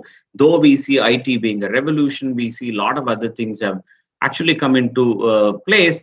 But at the same time, those women who are in such positions and make decisions for themselves are seen as bad examples within the society, which is a hindrance for the idea of gender equality when we look at the Millennium Development Goals. That's precisely a reason why in certain developing countries we have been pushing the goals by years and years and years, and doesn't seems to be anywhere closer. Now, a gradual change is partially visible. As I told you, not everything is so gloomy, and this can be seen in more, let's say, cosmopolitan cities or larger cities. Women have found employment in the fields that have been traditionally considered male-dominated. This is something that we're able to see, including there are the forces. Though there is some amount of resistance within the army to give them combat roles, but at the same time, we see in many other places the women have actually proved themselves exemplarily right, including that of ISRO. Now, but though they have not shown, they have shown in their field, they face discrimination at every level of employment or promotion, for that matter. In rural India, things continue to be comparatively more discriminatory than that of the urban space. Moreover, the issues of the women's movement have also become more complex with the growing sort of communalism, globalism, as well as, to an extent, even militarism. Now, then, what exactly women are thinking to achieve in the ideas of the social justice and gender component, or the gender equality, right? The major achievement is of having brought women's issue to the center stage. Women's issues are taken up not only by political parties, but also at various women organizations, NGOs, and the Mahila Mandal, self-help groups, village-based groups. Some of the stark examples that we have, though one type of model doesn't suit all over the country, these have to be custom made. Something like the Kudumbashree in the state of Kerala, where they have been able to control a lot of financial institutions. But that does not mean it's the same case everywhere. The same women in Kerala complain of alcoholic husbands, and then the amount of brutality that they go through, which they may not share in the public sphere. This is also other side of the story when we have a positive story. These are something that are regularly happening. Across the country, if you look in, there are 163 to 165 women study centers. For the country of this size, I don't think this is of any great help, where they require much more research, much more grassroots level works and other things that have to happen, because that's the only way we can evolve consciousness about matters relating to them, leading to some sort of receptiveness, mobilization, and also defining capacities in the women's movement, as well as providing a strong base on which to build for the future itself. Now, today, if we look in the thirst directed more towards equality, they're focused on social equality that we talk about, the building of social capital, which has to encompass, let's say, political as well as economic opportunities for the women, as well as equal rights and legal protection for the women. One of the things that we have found being part of the Indian society is a formidable step taken by the government of India with regard to the triple talaq. I think this has been exemplarily relevant thing that should have happened way back when the Hindu Marriage Act was brought in 1957. But nevertheless, it has happened. It has helped women in a big way, though the women would not speak up on all the occasions because of the type of patriarchy that continues to exist. But at the same time, the results have been very, very visible with regard to certain political parties winning, where these women, where they were considered to be voting for some other political party, have also, thanks to the secret ballots, have voted the political parties that have actually helped them out. Now, gender sensitization initiatives are therefore very, very important in educating children, educating even before a law is made or about the law. Why that law is very important for them is the only way, because they've all been customized. They've all been systematically told that this is only right. That's many times it's a problem, because the men in the house would ask, if she doesn't want to, what's your problem? That means they have been sensitized on certain things, saying that This is how you need to even think. That thinking also has been streamlined. So they need to break those barriers, think beyond their boundaries, think beyond the walls that they have built for themselves traditionally for a very, very long time. Otherwise, probably the gender equality that we are talking about would remain on papers, might not become or might not actually move in a meaningful direction in the days to come. Now, even though the women's movement continued to face numerous hurdles and challenges, it has not deterred women's confidence and enthusiasm. That's how we see every achievement of a woman. It continues to resonate in all the spheres, and people continue to take that one as an opportunity to take things forward. But at the same time, these what do you say modalities or these or this specific enthusiasm shouldn't probably stop at the level of social media. What happens is, if there is an achievement by someone in the forces or elsewhere, we tend to share all these things, but when it happens as a reality in and around us, we may not recognize them. We may want to share it on the WhatsApp, we may want to share it on different social media platforms, but in reality, it needs a lot more time to come into the society as a powerful medium, right? So that women's confidence that has not been deterred as such, that's precisely a reason why it has sustained for such long time. Enthusiasm also has been sustaining for a long time for powerful social change, which is very important. Normal social change will not make any difference with regard to even the sustainable development goals. Now they're forging a new path towards equality and achieving social, political, and economic empowerment. And without socio-political and economic empowerment, there is no possibility of social justice nor gender equality, is my submission. Thank you for your patient listening. Wow, very strong message. Excellent. Very Suresh powerful Kumar, sir. message. Yes, sir. Yeah. Karen, you are telling something. Yes, sir. Excellent message, sir. A very louder message. You touched the whole system of voting rights, and many other issues were taken out. The presence of women in different legal forums, and women excellence, empowerment, and many other things. 165 women study centers, all these social capital. Women's empowerment was rather focused. It is really a clear roadmap to give a what you call development without women is big zero. So their contribution to our economic development as well as social development is highly attributable to the long-term success and sustenance. So thank you very much, sir, for your detailed presentation on the subject. We would have given at least 1 hour time, because both the experts, their wide knowledge and expertise on the subject. Hope in future you will be given more time, and we will be more happy to listen from you, sir. Thank you. On behalf of Webinar Series 3.0, we thank. Now over to Professor Suresh Mariselvam, sir, and again to introduce the next panel of experts, please. Thank you. Thank you for the opportunity. It was a great pleasure. My special thanks to, as I said in the beginning itself, my special thanks to very senior friend, Dr. Suresh.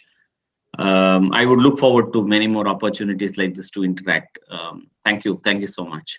Thank you so much, Dr. Nandakumar. We must thank you for sparing your valuable time, because we know how busy you are, especially at the time of COVID, because most of the sessions are going on webinars, and there's always continuous calls from various stakeholders, and you have spared your time. And most importantly, on behalf of the students who are getting a new dimension of social security and social justice and gender studies. It's a new subject, and I think this will be a beginning for them to look into this area of specialization. Thank you very much for your time. Now it's time to introduce my good friend and a practical humanitarian, Mr. Joseph Sahayam, who is now heading interagency group of Tamil Nadu as part of SPEAR India.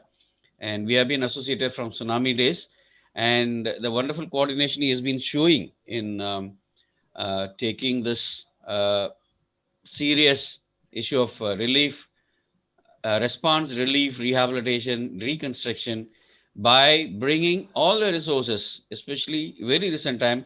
Suresh sir will acknowledge that the very short time he has come out of the report on Burevi, Cyclone Burevi, which is very useful for many of these providers, so service providers to plan their schedule accordingly. So he being a master's in business administration from Bardea University and master of sociology subject specialist, Joseph Saham have many qualities. I don't have time to talk about that. It goes in pages. But two things I can tell you. One is about this coordination, which he has been helping with the government and with other stakeholders is number one. And as part of his regular career as an additional security officer of uh, Churches Auxiliary for Social Action called CASA. It's one of the well-renowned international agency working on social action, especially on margin for the disaster management and the welfare of marginalized communities globally. In that connection, he has contributed his best in many of these developing countries. He has been invited.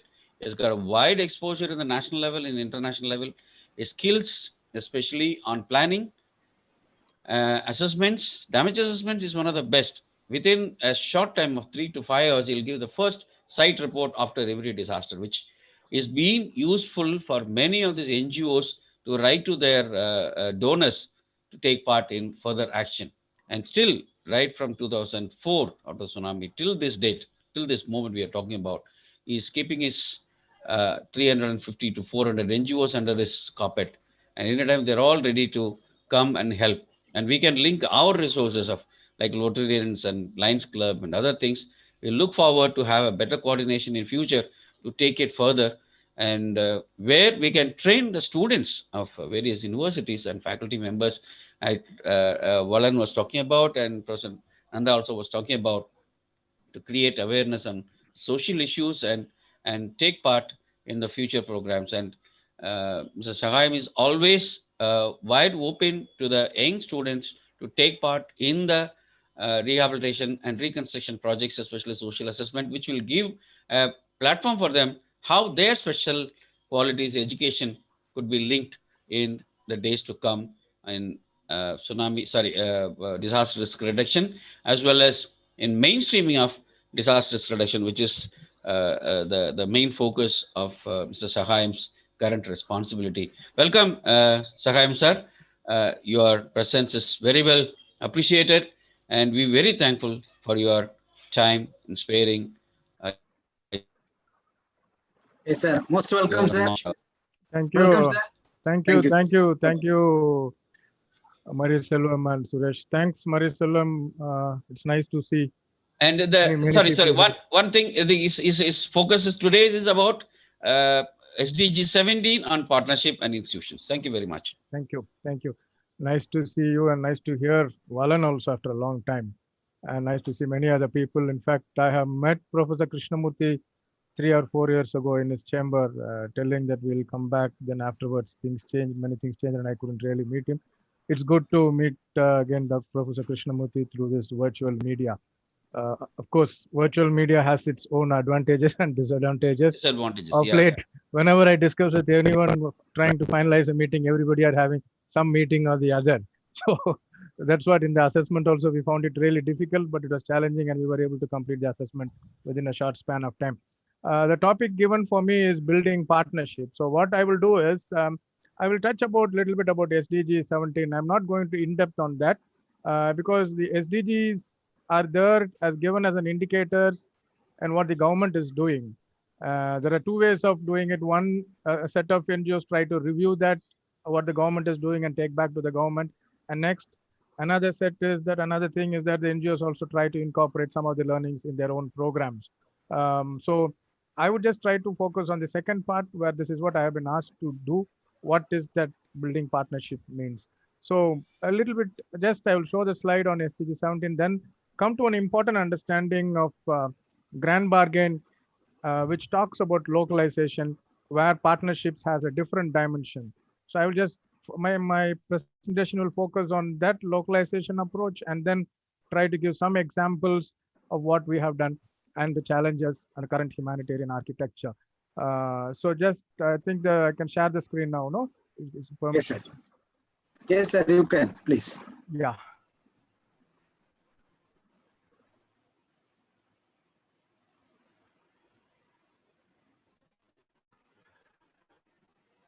So the building partnership is what I'm expected to touch about, and it's the SDG 17 talks about strengthening the means of implementation and revitalize the global partnership for sustainable development. It is good that sustainable development has taken a mainstream. We have been talking about sustainable development for quite some time, and it's in bits and pieces. SDG has brought everything together, and it is interesting to find that partnership comes as the last SDG, which is the ultimate thing, bringing in linkages with various other things on how you go with all the other SDGs also. So partnership does matters, and as I already told, when as a part of another NGO mechanism, and which I also coordinate, we were trying to study the SDGs, and we were trying to take 3 or 4 SDGs which relates with water, environment, linking with disasters, and partnership. We were also working out on building a questionnaire to look at how partnership with the government mechanisms goes, and then look at taking it back with the government, because that brings in scope to strengthen partnership with government and the various stakeholders. But unfortunately, COVID-19 came and spoiled everything, because in the international convention in July 2020, India was the limelight, and there are a lot of presentations expected to be done on India and the SDGs. But that everything happened virtually, but it was the early time, and we do not know how it went. But nevertheless, this has given an impetus among some of the agencies to look at how the government also partners. As Valan was mentioning, there are focal points. The state government has a set of focal points for all these SDGs with an indicators. And as an NGO, we also develop certain indicators to look at it, and we try to do an assessment on that and also discuss with the government. If anybody is interested, probably we can link you up with some of the agencies. So the way they have captured it is completely built on the previous 16 SDGs and trying to culminate it with all those. It's different, it's completely an intergovernmental approach. Technology, north to north, south to south. It's based on the governmental approach. So I'm just giving what I saw from what I got from the link. So this is not the subject which we would be dealing, but just to give an overall picture. And here they're talking about multi-stakeholder partnership, policy, and institutional coherence. Mostly it's on global thing which the countries are expected to do. Okay. Now I'm touching another thing called the grand bargain, which some of you might have heard of it. So what is the significance of grand bargain when you're talking with SDGs? And I was just trying to link. And in disasters, SDGs, you have to find with a common subject and penetrate into the other one. But this grand bargain is an outcome of some of the negatives of the humanitarian architecture, which started in the World Humanitarian Summit in 2016, when Ban Ki-moon mooted this idea of grand bargain. So it has, if you look at the snapshot of 2017 financial resources, so this is what it shows. Shortfall of approximately $15 billion funding in 2015. Funding dropped from 1.56 billion despite rising needs. So one side you have the global needs on humanitarian sector increasing. Disasters are frequent, like you are seeing, particularly normally if you go and ask in a coastal area fishermen from when things change, they will say from tsunami we are having too much of disasters. There was a time when you had more cyclones in Andhra, but now we are having more cyclones in Tamil Nadu. So climate change obviously is one of the key contributing factor to all this, and you find this variation. But the most important thing, the last point you should see, local and national actors received 1.5% in 2017, which was 0.03 in 2017. But that's really a horrible picture. So who gets the resources? What are the resources used for? So this is what the crux of this whole grand bargain, an optimizing utility of resources, where we need to look at localization also.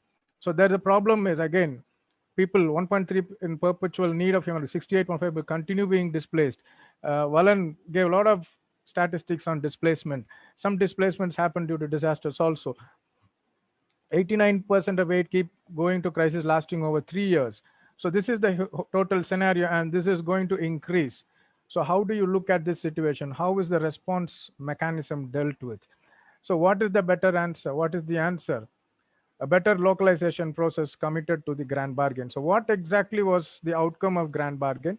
So there are 10 work streams in grand bargain: greater transparency, more support and funding tools for local and national actors, increase the use of coordination, sorry, cash-based programs, reduce duplication and management cost, improve joint and impartial needs assessment, participation revolution, more multi-year humanitarian funding. The long-term humanitarian funding in India after tsunami, we do not have anything. Maximum you got for 6 months. In tsunami, in our organization, we pitched in about 8 years of work. We ensured that 8 years of work is there. So 2012 was our last funding. A tsunami program came to an end. So of late, if you look, it will be maximum 6 months or 1 year program. So then the reduce earmarking of donor contribution. Some donors will earmark their resources to this people. So we develop a pooled fund mechanism. All these are being talked about. Engagement between humanitarian and development actors. Development functions separately, humanitarian system functions separately. Why can't both come together? As Suresh was telling, mainstreaming DRR in development program, why can't we mainstream? And why can't we link with the government? And these are all some of the questions of grand bargain. So in this grand bargain work stream, so I'm going to touch upon the second one, more support and funding tools for local and national actors. Partners. So that's what I would very much like to term it as partnership and localization. So what exactly is it? Principled humanitarian as local as possible and as international. This is what the localization approach is there, but this is a tricky word. As local as possible and as international as possible. When it's as international as possible with the local organizations not able to bargain, it ultimately becomes a national, as international as possible, as necessary.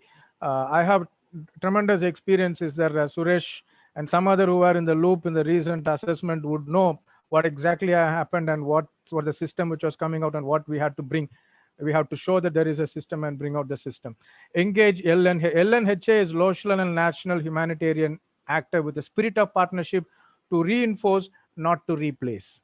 So to reinforce means when they are there, we have to support them, not to replace them.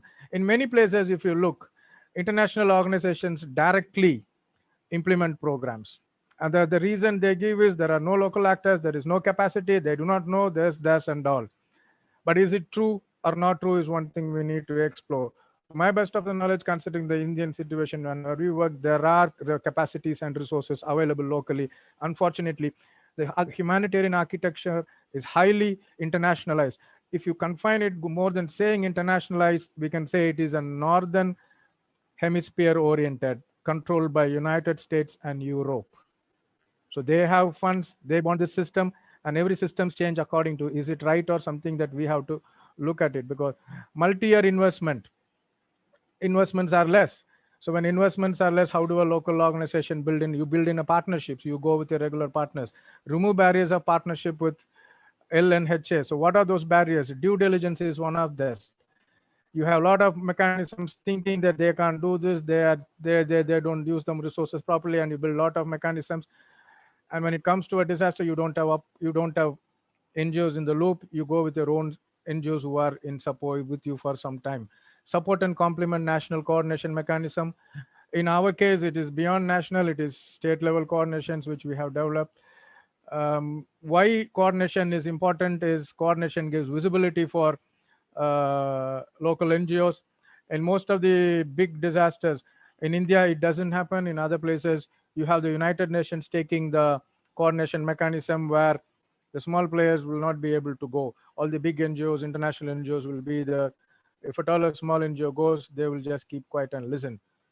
At least 25% funding directly to LNA as possible by 2020, but this has not happened. Why direct funding? It goes through an intermediary and INGO where their administrative cost is far more than a local NGO. To be very frank and honest, an expert, a person with good experience in an international NGO would be getting salary beyond 1 lakh. At the same time, a person with good experience in a local NGO would be getting a salary for around 15,000 to 25,000. So these are some of the things which Grand Bargain localization work stream focused on and tried to change. But still, it is not happening as expected. And India, it is not happening. India, we do not have a localization understanding, because another dimension is in India. What is happening is we have a lot of corporate resources, but it's the international agencies who again access these corporate resources. Some international agencies turn their name into Indian organization, Indianized. We call them Indianized international organizations who access corporate resources. So why is this all happening? So what is that we need to do is something which is very important. So this is the crux of the humanitarian architecture, which is, you can say good and you can say bad also, but I find it to be more bad because there are many local agencies. They are doing a lot. Why is it they are not recognized? And why is it their whatever they do is not being accepted? And you always come and impose this system, that system has to be done.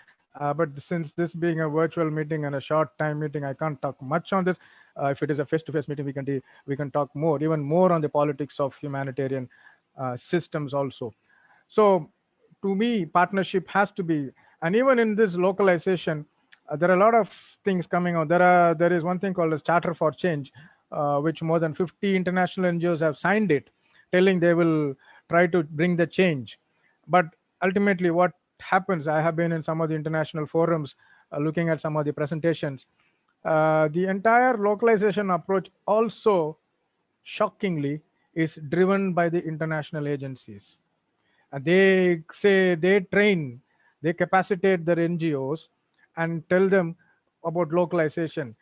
The right way is something to create an ambience and tell them what is local, and the local agencies should develop a localization mechanism in their perspective. It's not in an international perspective. So we have criticized that, and in 2019, in one of the meetings in Indonesia, we said the understanding of localization should be local. But how far it is coming, what is the commitment of agencies is still not clear. But in our side, as far as interagency group in Tamil Nadu, we have been trying to build the capacities of, strengthen the capacities, mapping the capacities and strengthening them with the local agencies with an approach to look at they can access resources. So that is what we are trying to do. So that's what, in partnership, it's good that I'm really happy that Suresh talked to me about this and invited me. So this gave the avenues for me to link localization with SDGs. So many things nowadays, we don't go with one alone, SDGs or Paris Agreement or Sendai Framework. We always try to link certain things, and this localization is very aptly fitting into this process also. So this is something which I have already shared, why localization matters. Humanitarian architecture is driven by international agencies. Local actors, both the NGOs and communities, are in the forefront. So systems has to be tuned accordingly. They are the first responders. So how do you build in a system for them which is as local as possible? And here what we are finding is certain international, particularly nowadays with the funding crunch, the whole international mechanism coming and telling we need this assessment within so many hours, this hours. But after all, doing all that, do you have the resources? So that's what the whole question about. If you don't go early, you fail to get resources because somewhere some other disaster happens. So what is the ideal solution for this in a localization approach? So that is something which we are also talking about. So how do you deal it? Local systems approach, I have already told, local capacities and skills should be in the core, the response. Local stakeholders play a major role. In today's, if you look, many local stakeholders play a major role. So what about bringing them to the mainstream also, as Mariaselam was also pointing out about this Rotary, and there are many other small traders, shops, and everything play a major role. Can you rule out that? Why can't there be a system to bring them? Even institutes play a major role. Academics play a major role nowadays. So what are this all about? So why do you confine the humanitarian architecture to an international mechanism alone is the big question. So why can't we look at a different system which is locally driven? The government is at the forefront. And some of these international systems also spoils the government system. So in way back in 2010, where there are monsoon floods, I was discussing with many NGOs whether should we go for an assessment or something like that. And all of them said the government is responding well.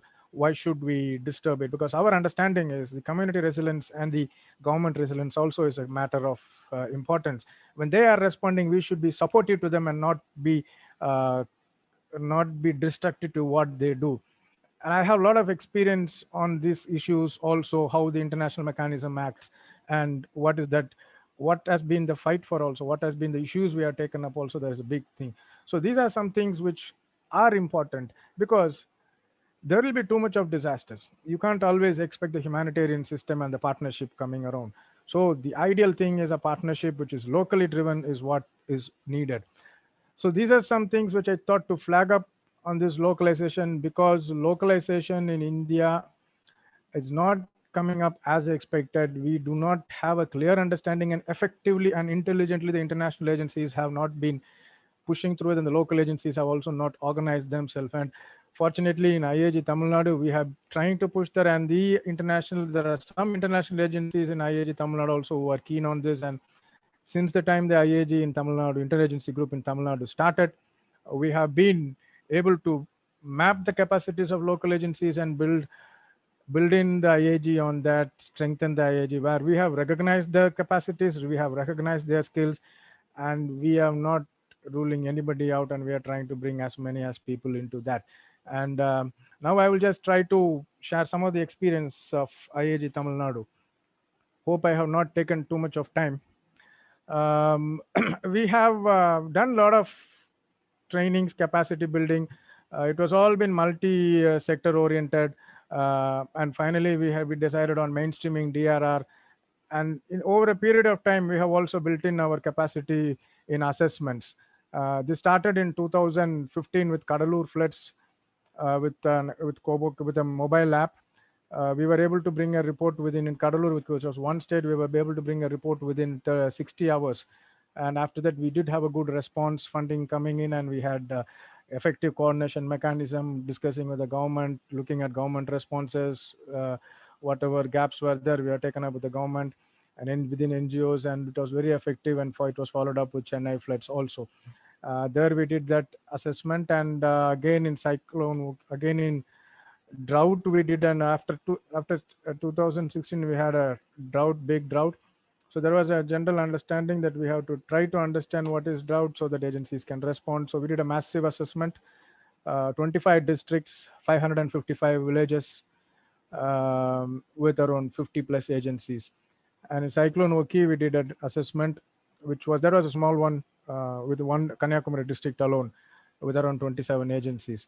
And again in Gaja, we did an assessment which spanning to 6 districts, with around 1,200 plus samplings in 6 districts. And now recently the recent one was a very difficult one, because Cyclone Nivar, we felt we'll wait and see, but the government was responding good, and we didn't respond. We didn't do an assessment. We said there's no need. But in Cyclone Burani, we were prepared, but then again it became a monsoon flood. So we had a series of meetings, and finally members felt it should be assessed, because COVID-19 has been there, Cyclone Nivar. So there are around 4 crises coming one after the other. So what is that? But the government was able to manage well. So we have also credited the government's role also. So we did not try to look at it in a perspective that government has not done. Government has done, but what are the other issues which are pertinent? Because since COVID-19, there are issues, and let the members know that, and we will look at possibilities of response. It can be short term or long term. So I'm just talking about 3 assessments which IAG Tamil Nadu did. I'm not going the entire 5. So far we have done 5 with the use of mobile app, Kobo Collect. And this was the second one, drought in 2017. This is the areas we identified, 5,700 households and 555 community leaders we did. And if you look at the participation of NGOs, this is where we have been able to build up our partnership with NGOs. We have a lot of people coming in to doing in every district. So this is a mega attempt, and every assessments we have people like this. So over a period of time, we have been able to reach to many people, building their trust, recognizing their capacities, mapping their capacities, and enabling them to use it wherever possible. So it's not something like a one-person driven. We form many teams actually.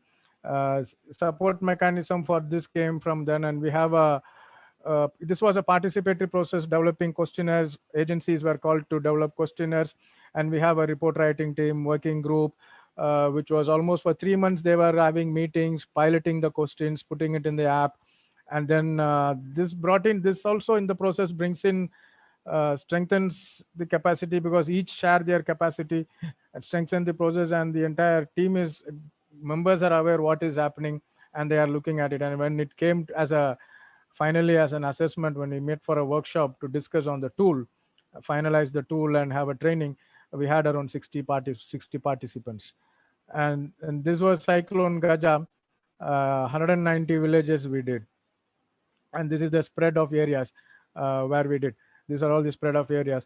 And this was a very interesting factor. The previous one, if you look, it was led mostly by the international agencies or the big agencies, UNICEF, Caritas. We were mostly, if you look at this. But in Cyclone Gaja, if you go, this were the main agencies who participated in it. The Cyclone Gaja, if you look, it was led completely by the local agencies. So that was the capacity transition we had at that point of time. They were able to lead it. And it's interesting, and this is where we felt that, okay, the system of localization has been realized. Despite the fact we did this before the World Humanitarian Summit, all these processes we started, something we found it here. And recently when we went to Cyclone Burani, it was 13 districts, 187 villages. And we had around 40 plus agencies participating in it. And here it's almost, we don't decide on the assessment. Here, the agencies told it's very clear, and we had to work out different sampling. We reduced the sampling number also. And we also have a technical team, but this time it was a mix of local agencies and international agencies in the technical and various teams, because this was a little bit complicated assessment. And we had to monitor it, and the report itself was done in a different way, focusing on different types of vulnerabilities, as we had issues for four issues coming in: COVID-19, Cyclone Nivar, Cyclone Burani, and monsoon floods. So these are some of the 3 assessments we were talking about. But what we do with all this assessment, the assessment comes in, and then we do a response. If a response is done, in this case, we have not found much response so far, but in certain cases, we find immediate response, because this was not that much government has been able to respond, but we have still found the places where the government, the vulnerabilities are there. So there is a process of learning for us, and then we get prepared for what could happen. So preparedness mechanism leads to assessment, and what are the trends? We understand the trends, and we just look for the change. So in the process, we involve people, the agencies, build in ownership, recognize their capacities, call them. I have direct interactions also, many people. So we don't have that big NGO, small NGO understanding within our group. Everybody are equal. Suresh, who has been in many of these processes, knows it very clear, and even Valan.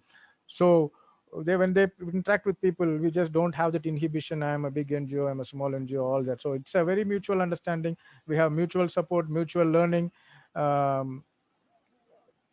building each other's capacity. We learn from others, we learn from them, they learn from them. So these are some of the things which are important in building partnership. So to conclude, I would say that building partnership has to be highly a localized approach, recognizing their capacities and skills, mapping their capacities and strengthening them. And ultimately, the trust factor is very important. So I think with this, I would like to conclude. I think I've taken substantially more time than I expected. Thank you, Joseph sir. Wonderful presentation, because partnership building is one of the most important goal and practice which has been identified in the Sendai framework from this Yokohama and then IAGO framework of action. The lesson learned was the more you build a partnership, strong partnership and building of understanding between the agencies, brings a lot of good practices, sharing of knowledge, information dissemination, and practical values, which has shown us. Now this one program, what we are doing also is one of partnership building practice.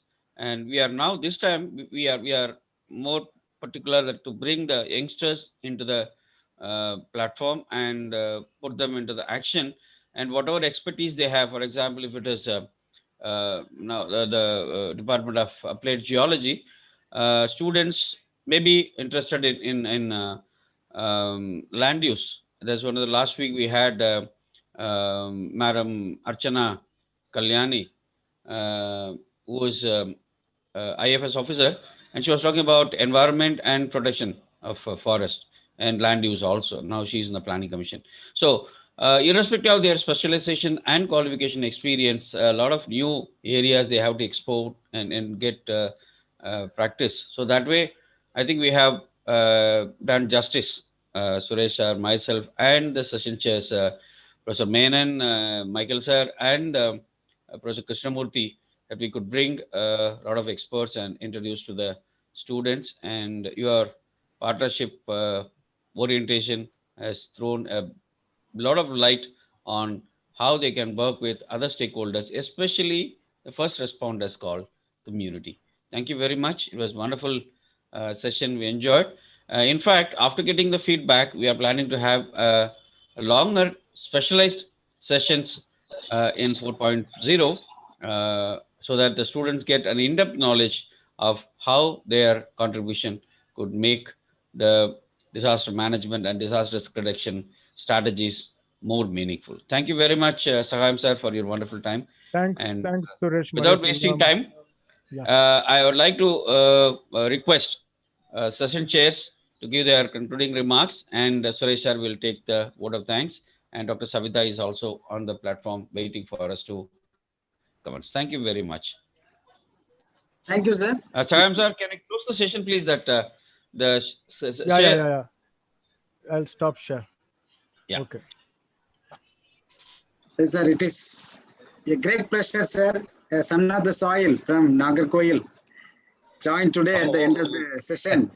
Our chairman was always referring about. I thought many people didn't know that. That's why I kept silent, because your contribution was highly appreciable when you were actually get involved with Red Cross team also supporting your mission. All that thing you have, especially your 55-page Buravi reports. I request all the students who get connected in this program, kindly go through the, I think Professor Suresh sir will share the link, 55-page assessment reports. If your response mechanism will be successful only if your assessment report is pakka. So the assessment report in a such a scientific way prepared by IAG team, I, on behalf of DMRT, Madras University of Geology Department, and all the delegates, I thank you, sir. You have Thanks a lot for the feedback. Thanks a lot. Your feedback means a lot for this, because some people know in what situation we did the assessment. Shortest time. I get the report. We get the report in a very short time, very shortest possible time. Anyway, so very great privilege, sir, Professor sir. We will hear from the feedback of the students. Okay, so students will be giving. Okay. Yeah. Yes. Bhuneshwari. Yes, sir. Yes, Bhuneshwari, your floor is open to you. Please. Good evening. I am Bhuneshwari of 2nd MSc Applied Geology, University of Madras. Like usual, today also I joined with a lot of eagerness of learning. In the first session, I learned about various obstacles that destroys peace and justice, like conflicts, violence, corruption, theft, etc., which breaks down the social developments. Then the factors that explain circumstances of migrated populations made me realize how effective and how necessary the domestic legal constitution and laws are for those people. The guidelines and challenges ahead to find a solution for seeking justice to the vulnerable people is very essential. Thank you, Valan sir.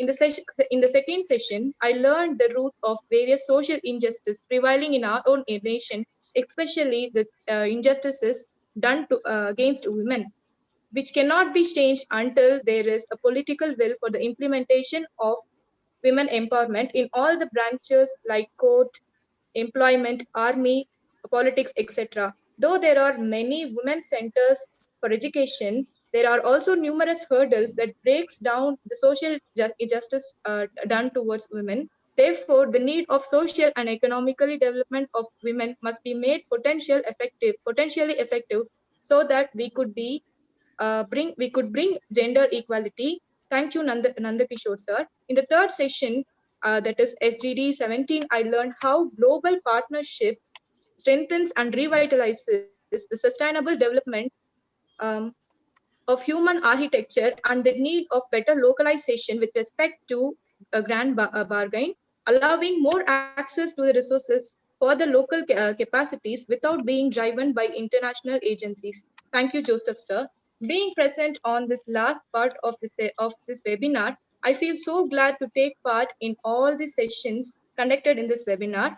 All the SDGs actually taught me many aspects of disaster management with respect to society, community response, and plans required for further development. Actually, it is said that our ancestors leave their footprints for the upcoming generations to follow. Likewise, all the speakers of this webinar, through their lectures and by narrating their experiences, have guided us and made us learn various aspects that influence their life and kept us aware how those issues and how we should face those issues. Therefore, for me, it was like enriching my own knowledge that helps me to look things in a civilized way and also how to be a good human with social responsibilities. Also, I am filled with many hopeful thoughts, and I also learned that resilient India will be made not only through self-development but also through the development along with the community.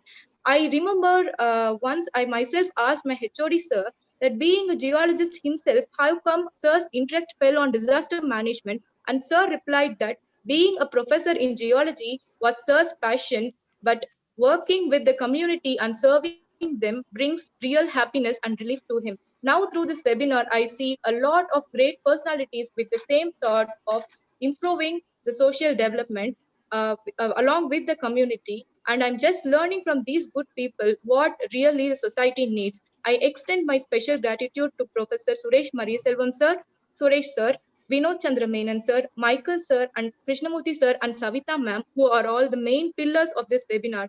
Thank you very much for giving me this wonderful opportunity to express my learning outcomes through feedback. Thank you, sir. Well, thank you, Bhuvneshwari. That's a wonderful feedback.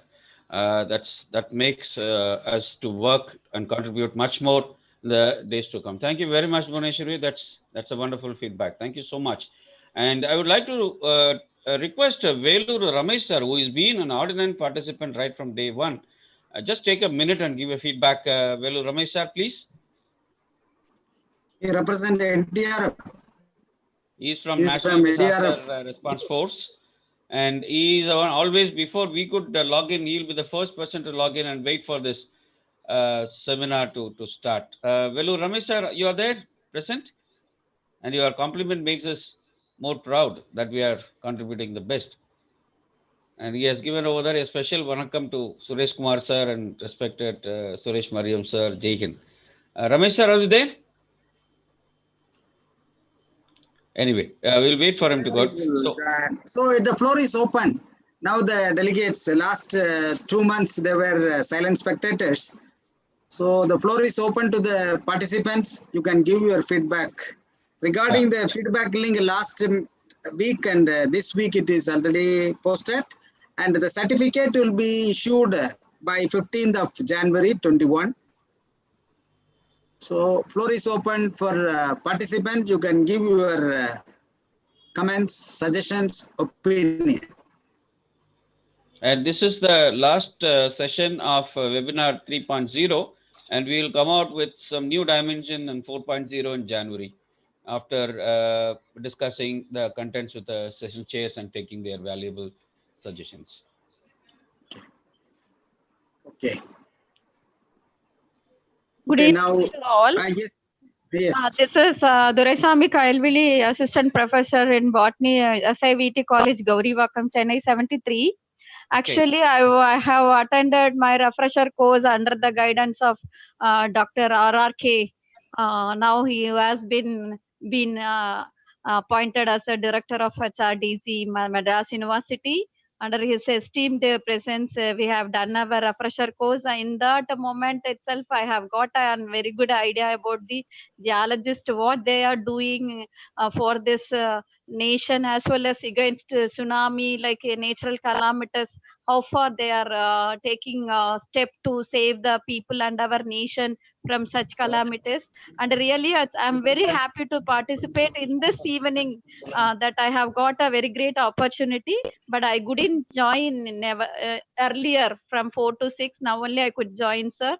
Really, I'm very happy to meet you all here. It's once again, if it comes means I will attend all the sessions, sir. Thank you so much. Thank you, Professor RRK. Okay, Thank thank you you. very much. I'm happy to hear you after a long time. I think you attended the refresher course on environment more Yes, than a sir. year before. Yeah, Yes. I'm very happy that you participated in this webinar series. Let us update on our future webinar as well. Then it will reach maybe even the faculty members in the affiliated colleges. Thank you very much. Thank you so much, sir. Thank you, Dr. Thank you. Don't Thank you. worry, there is a technical team working behind the screens to Okay, get it everything in the YouTube and Facebook Live. Once you register your email ID, you will be getting the YouTube link, so you can watch and Okay, you can sir. give your feedback. Definitely. Thank you, sir. Thank you so Thank much. you. Thank Here, the you. Velur Ramesh sir is here. Just take a minute. Give your feedback, Ramesh sir, please. Sir, very good evening, sir. This is the inspector from NDRF. Good evening. Welcome, Gundu. Actually, sir, tsunami, we have seen a lot of lessons to learn. Action is the presence to aware ourselves, but result is the future. So we focus on result. It will become coordination, collaboration, cooperation, and contribution between the stakeholders and human, the community. Community is the first responders, as you will know. So we involve the community to take it forward and make them aware. And multi-sectoral specialist we have to develop. Multi-sectoral specialists can utilize at any kind of disasters. A tsunami, as well as we know there is a lot of panic situation. So that time we need a lot of hands get together to overcome from that critical situation. There is a lot of human losses is there, and property losses is also there. But in future, we have to develop like that a specialized manner and approach. Approach is the first important step to take forward, and coordination and applications using, technology using, and multi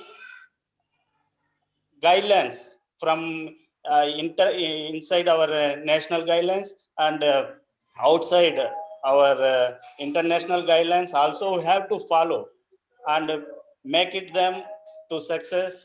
We hope we will be in 2030 India is free from disaster. Thank you, sir. A resilient India, we have to hope.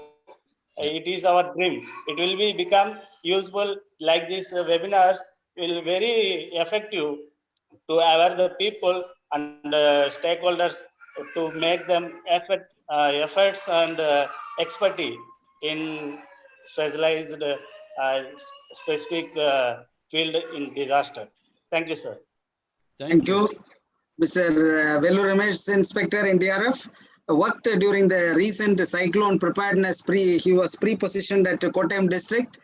When he went there for pre-positioning his duties, official duties, he spent there almost 10 days in disseminating people, communities, issuing masks and hand washing practices. So all these awareness program he has developed, supported the district. So is a role model, officer, support. He is passionate toward disaster management. So on this day, we appreciate all your good work for the community. Thank you, sir.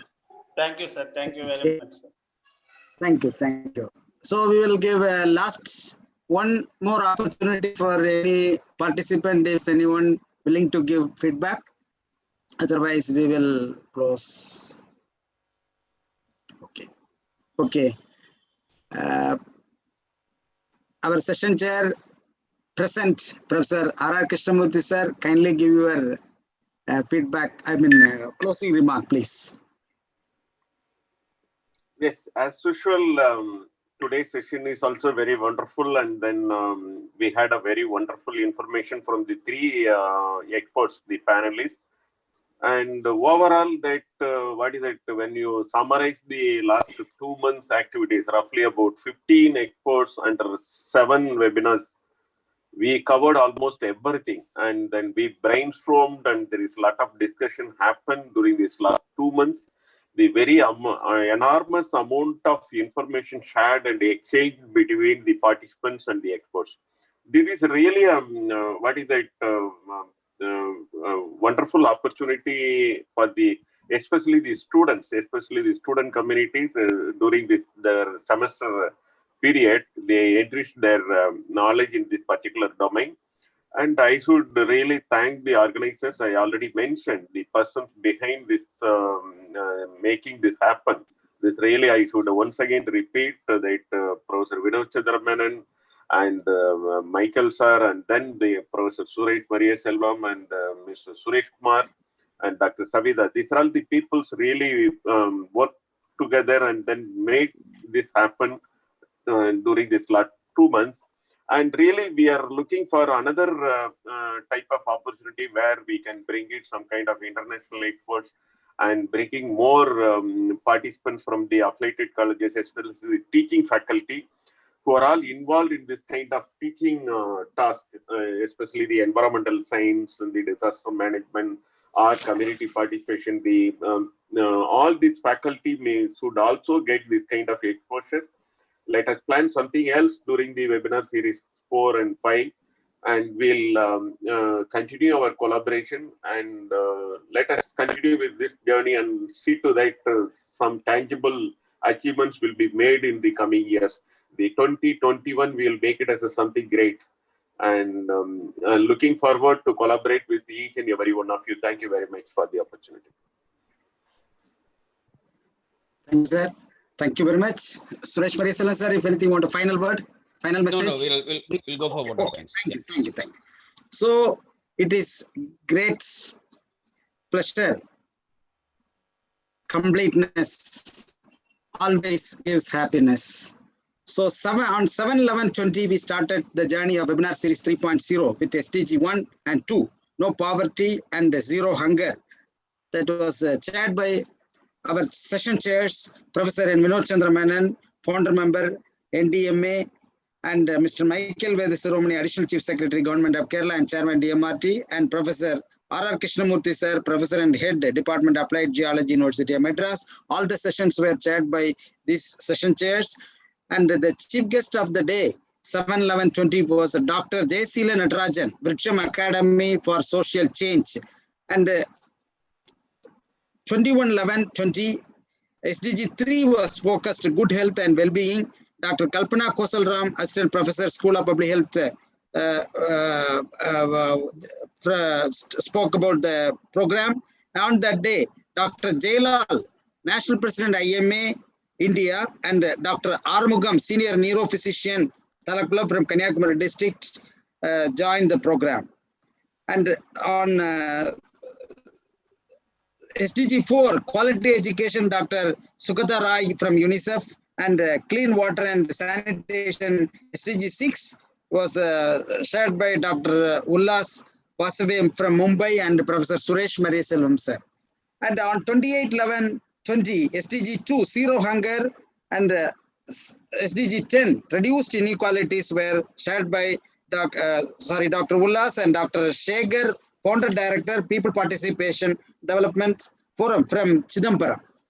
On 5/12/20, SDG 7, affordable clean energy and sustainable cities and communities. Climate action was discussed. Dr. Pradeep, formerly from TNSDMA, environmentalist, and Mr. Nambirajan, Selco India, were our experts on the day. On 12-20, industry and innovation, infrastructure, and responsible consumption and production, SDG 9 and 12 was focused to Dr. Chandan Ghosh of IIT Jammu and Kashmir and Mr. Loy Rigo, mass practitioner from Egypt. They were our speakers, distinguished speakers. On 19-12-20, life below water and life on land was focused as SDG 14 and 15. That was ably moderated by Dr. Claribel Ezekiel, environmentalist from Jamaica, Chennai, and Dr. Archana Kalyani, IFS, head land use policy from planning division of government of Tamil Nadu. And on 26-12 today, we are fortunate to have excellent experts from international reputes on the topic. SDG 16, peace, justice, and strong institutions were shared by Mr. Sachidananda Valan Michael, head UNHCR Chennai field office. He has narrated, he brought very core issues prevailing in the country and the whole world, how we should give support to the hapless community. And Dr. Nandakishore MS, Professor and Head, Department of Geopolitics from International Relations, Manipal Academy of Higher Education, Manipal. Sir also stressed is very important what is happening in and around of us, and he pointed out all the required inputs he has given. The final speaker who integrated all the 16 goals, that is more important. So that 17th goal, partnership for the goals, it was rightly practiced, rightly. He brought out all the previous support system provided by the organization to the government of Tamil Nadu and the public, and how to collaborate each other. He said even a small organization, big organization, no, everybody is equal. That word, he is competent to be the leader of IAG group. So on behalf of webinar series 3.0 disaster in India 2030, we thank all the experts who shared their valuable time on honorary basis without accepting any remuneration. Within the short span of time, short notice, they tried their level best. Best practices were provided. So I request all the participants kindly take note of these thoughts provided by the experts and take away messages. Take home messages will be highly useful to your future practice, and especially for the student community. I thank, and once again, I thank the session chairs for their 2.5 hours patient waiting in the session, and my professor Suresh Mariaselvan sir. Without him, you would not have contacted, received such a experts to our forum, and Dr. Savida, assistant professor from Sri Ayyappa College for Women, she is always support to us wherever she is, whether in Tamil Nadu or Kerala, wherever she is having different assignments from academic stream as well as his social platform. She is highly active. So with this sustainable development goal, SDG, global goal, 17 goals were discussed, and I hope India will be resilient by 2030. Thank you very much. Thanks. Thank everyone. Thank you. Professor, Head of the Department of Applied Geology, Dr. R. Krishnamurthy sir, all the good words, your suggestions, opinions, your motivation really supported us. Together we go for next series and days to come. Thank you. Working together. Thank you very much. Thank you very much, Mr. Suresh Kumar. Actually, you are the live wire of our webinar series. And without your presence, without hearing your voice, the webinar will not be fulfilled. So someone should thank your contribution as well. And yes. I take this opportunity and actually liberty to lavishingly praise you. This is really required.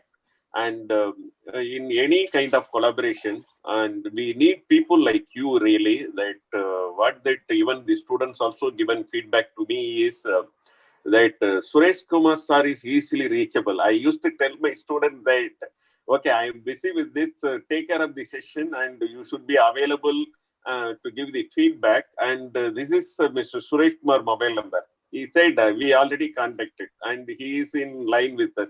So such a, actually, people like you should come to this kind of profession. I really wish that something should happen. And Suresh Kumar come to a stage and to exchange his experience with the student community as well. And this is really actually that entire session. It is the beginning of the session, ending with the session. And your contribution is really remarkable. And I have to place on record our sincere appreciation to you as well. So we are looking forward to this kind of collaboration. Definitely we'll moving ahead. And let us make our collaboration very stronger and then very productive.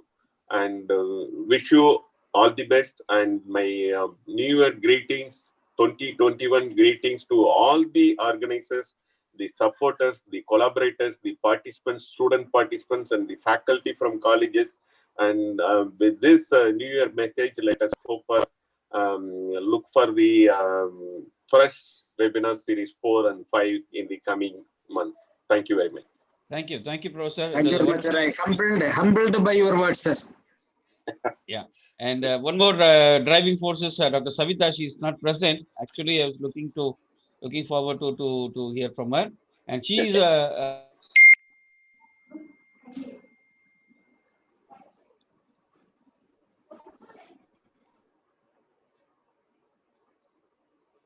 when this duo started, the first 1.0, I was a spectator, and later I joined, and then in 3.0 you joined, and 4.0 we are looking forward some more jargons to join us.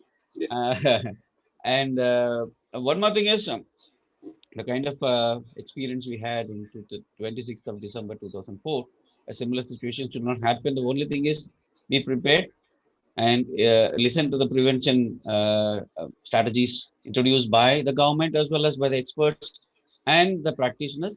And even beyond that capacity, if something happened, let's concentrate on the mitigation measures that will reduce the impact of any disaster which is probable to have an impact on us in a day-to-day life, especially in the days to come. It's going to be climate. Now we don't call it as an DRR, we are calling it as an ecology-based DRR, that is concentrating on climate change and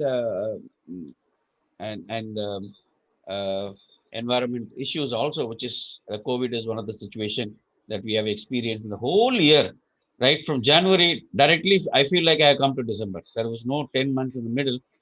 So there is people used to joke in the social media, January, COVID, and December directly. There is no months in the middle. So this kind should not happen, because our children, our future generation, especially the kids, have got a great future to contribute.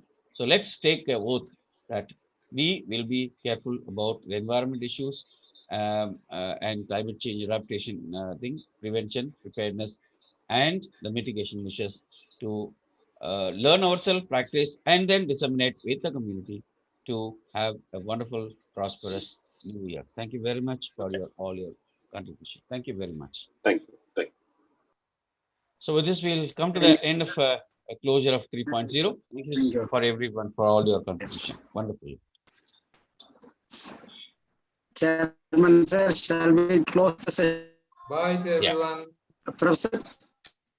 Yes, bye. Valan, sir, thank you. You are still connected with us. So happy together. Thank you all, and Happy New Year 2021. Go for better tomorrow. Happy New Year. Yeah, Happy New Year to everyone. Sir, so happy. Nice to hear from you, Valan. Happy New Year. Happy New Year. Thank you. Happy New Year. Happy New Year to everyone. Yeah, thank you so much. And we'll post you the poster in future programs also. Please take part. And whenever you get time, you can join us. You're most welcome. Right, sir. It's our pleasure, sir. We will be there, sir. Thank Always. you so much. Thank you. Happy New Year, sir. Thank you very much. Bye bye. If at all we select best participant, best trainee, that Velu sir, He's competent and fit. Wherever he was in the affected area. So when we started the journey, he was in Amphen response mechanism at West Bengal, and he came to Kerala. Now he's doing peacetime activities. Thank you very much, sir. So happy. Thank you, sir. Mr. Ramesh, Sir. sir, you can speak to any of your senior officers. You both Sir. can take one of the sessions with the practical videos what you have done in the past. That will be very Right, sir. interesting for the students to look into that. Yeah, I- be prepared for it and then share with us your inputs, and then accordingly we can plan the future. Right, sir. Thank you so much. Thank you. Thank you, sir. Thank you, sir. Bye, everyone. Thank you so much. Thank you. Happy New Year. Bye. Happy New Year. Bye. Okay. Happy New Year. Happy New Year.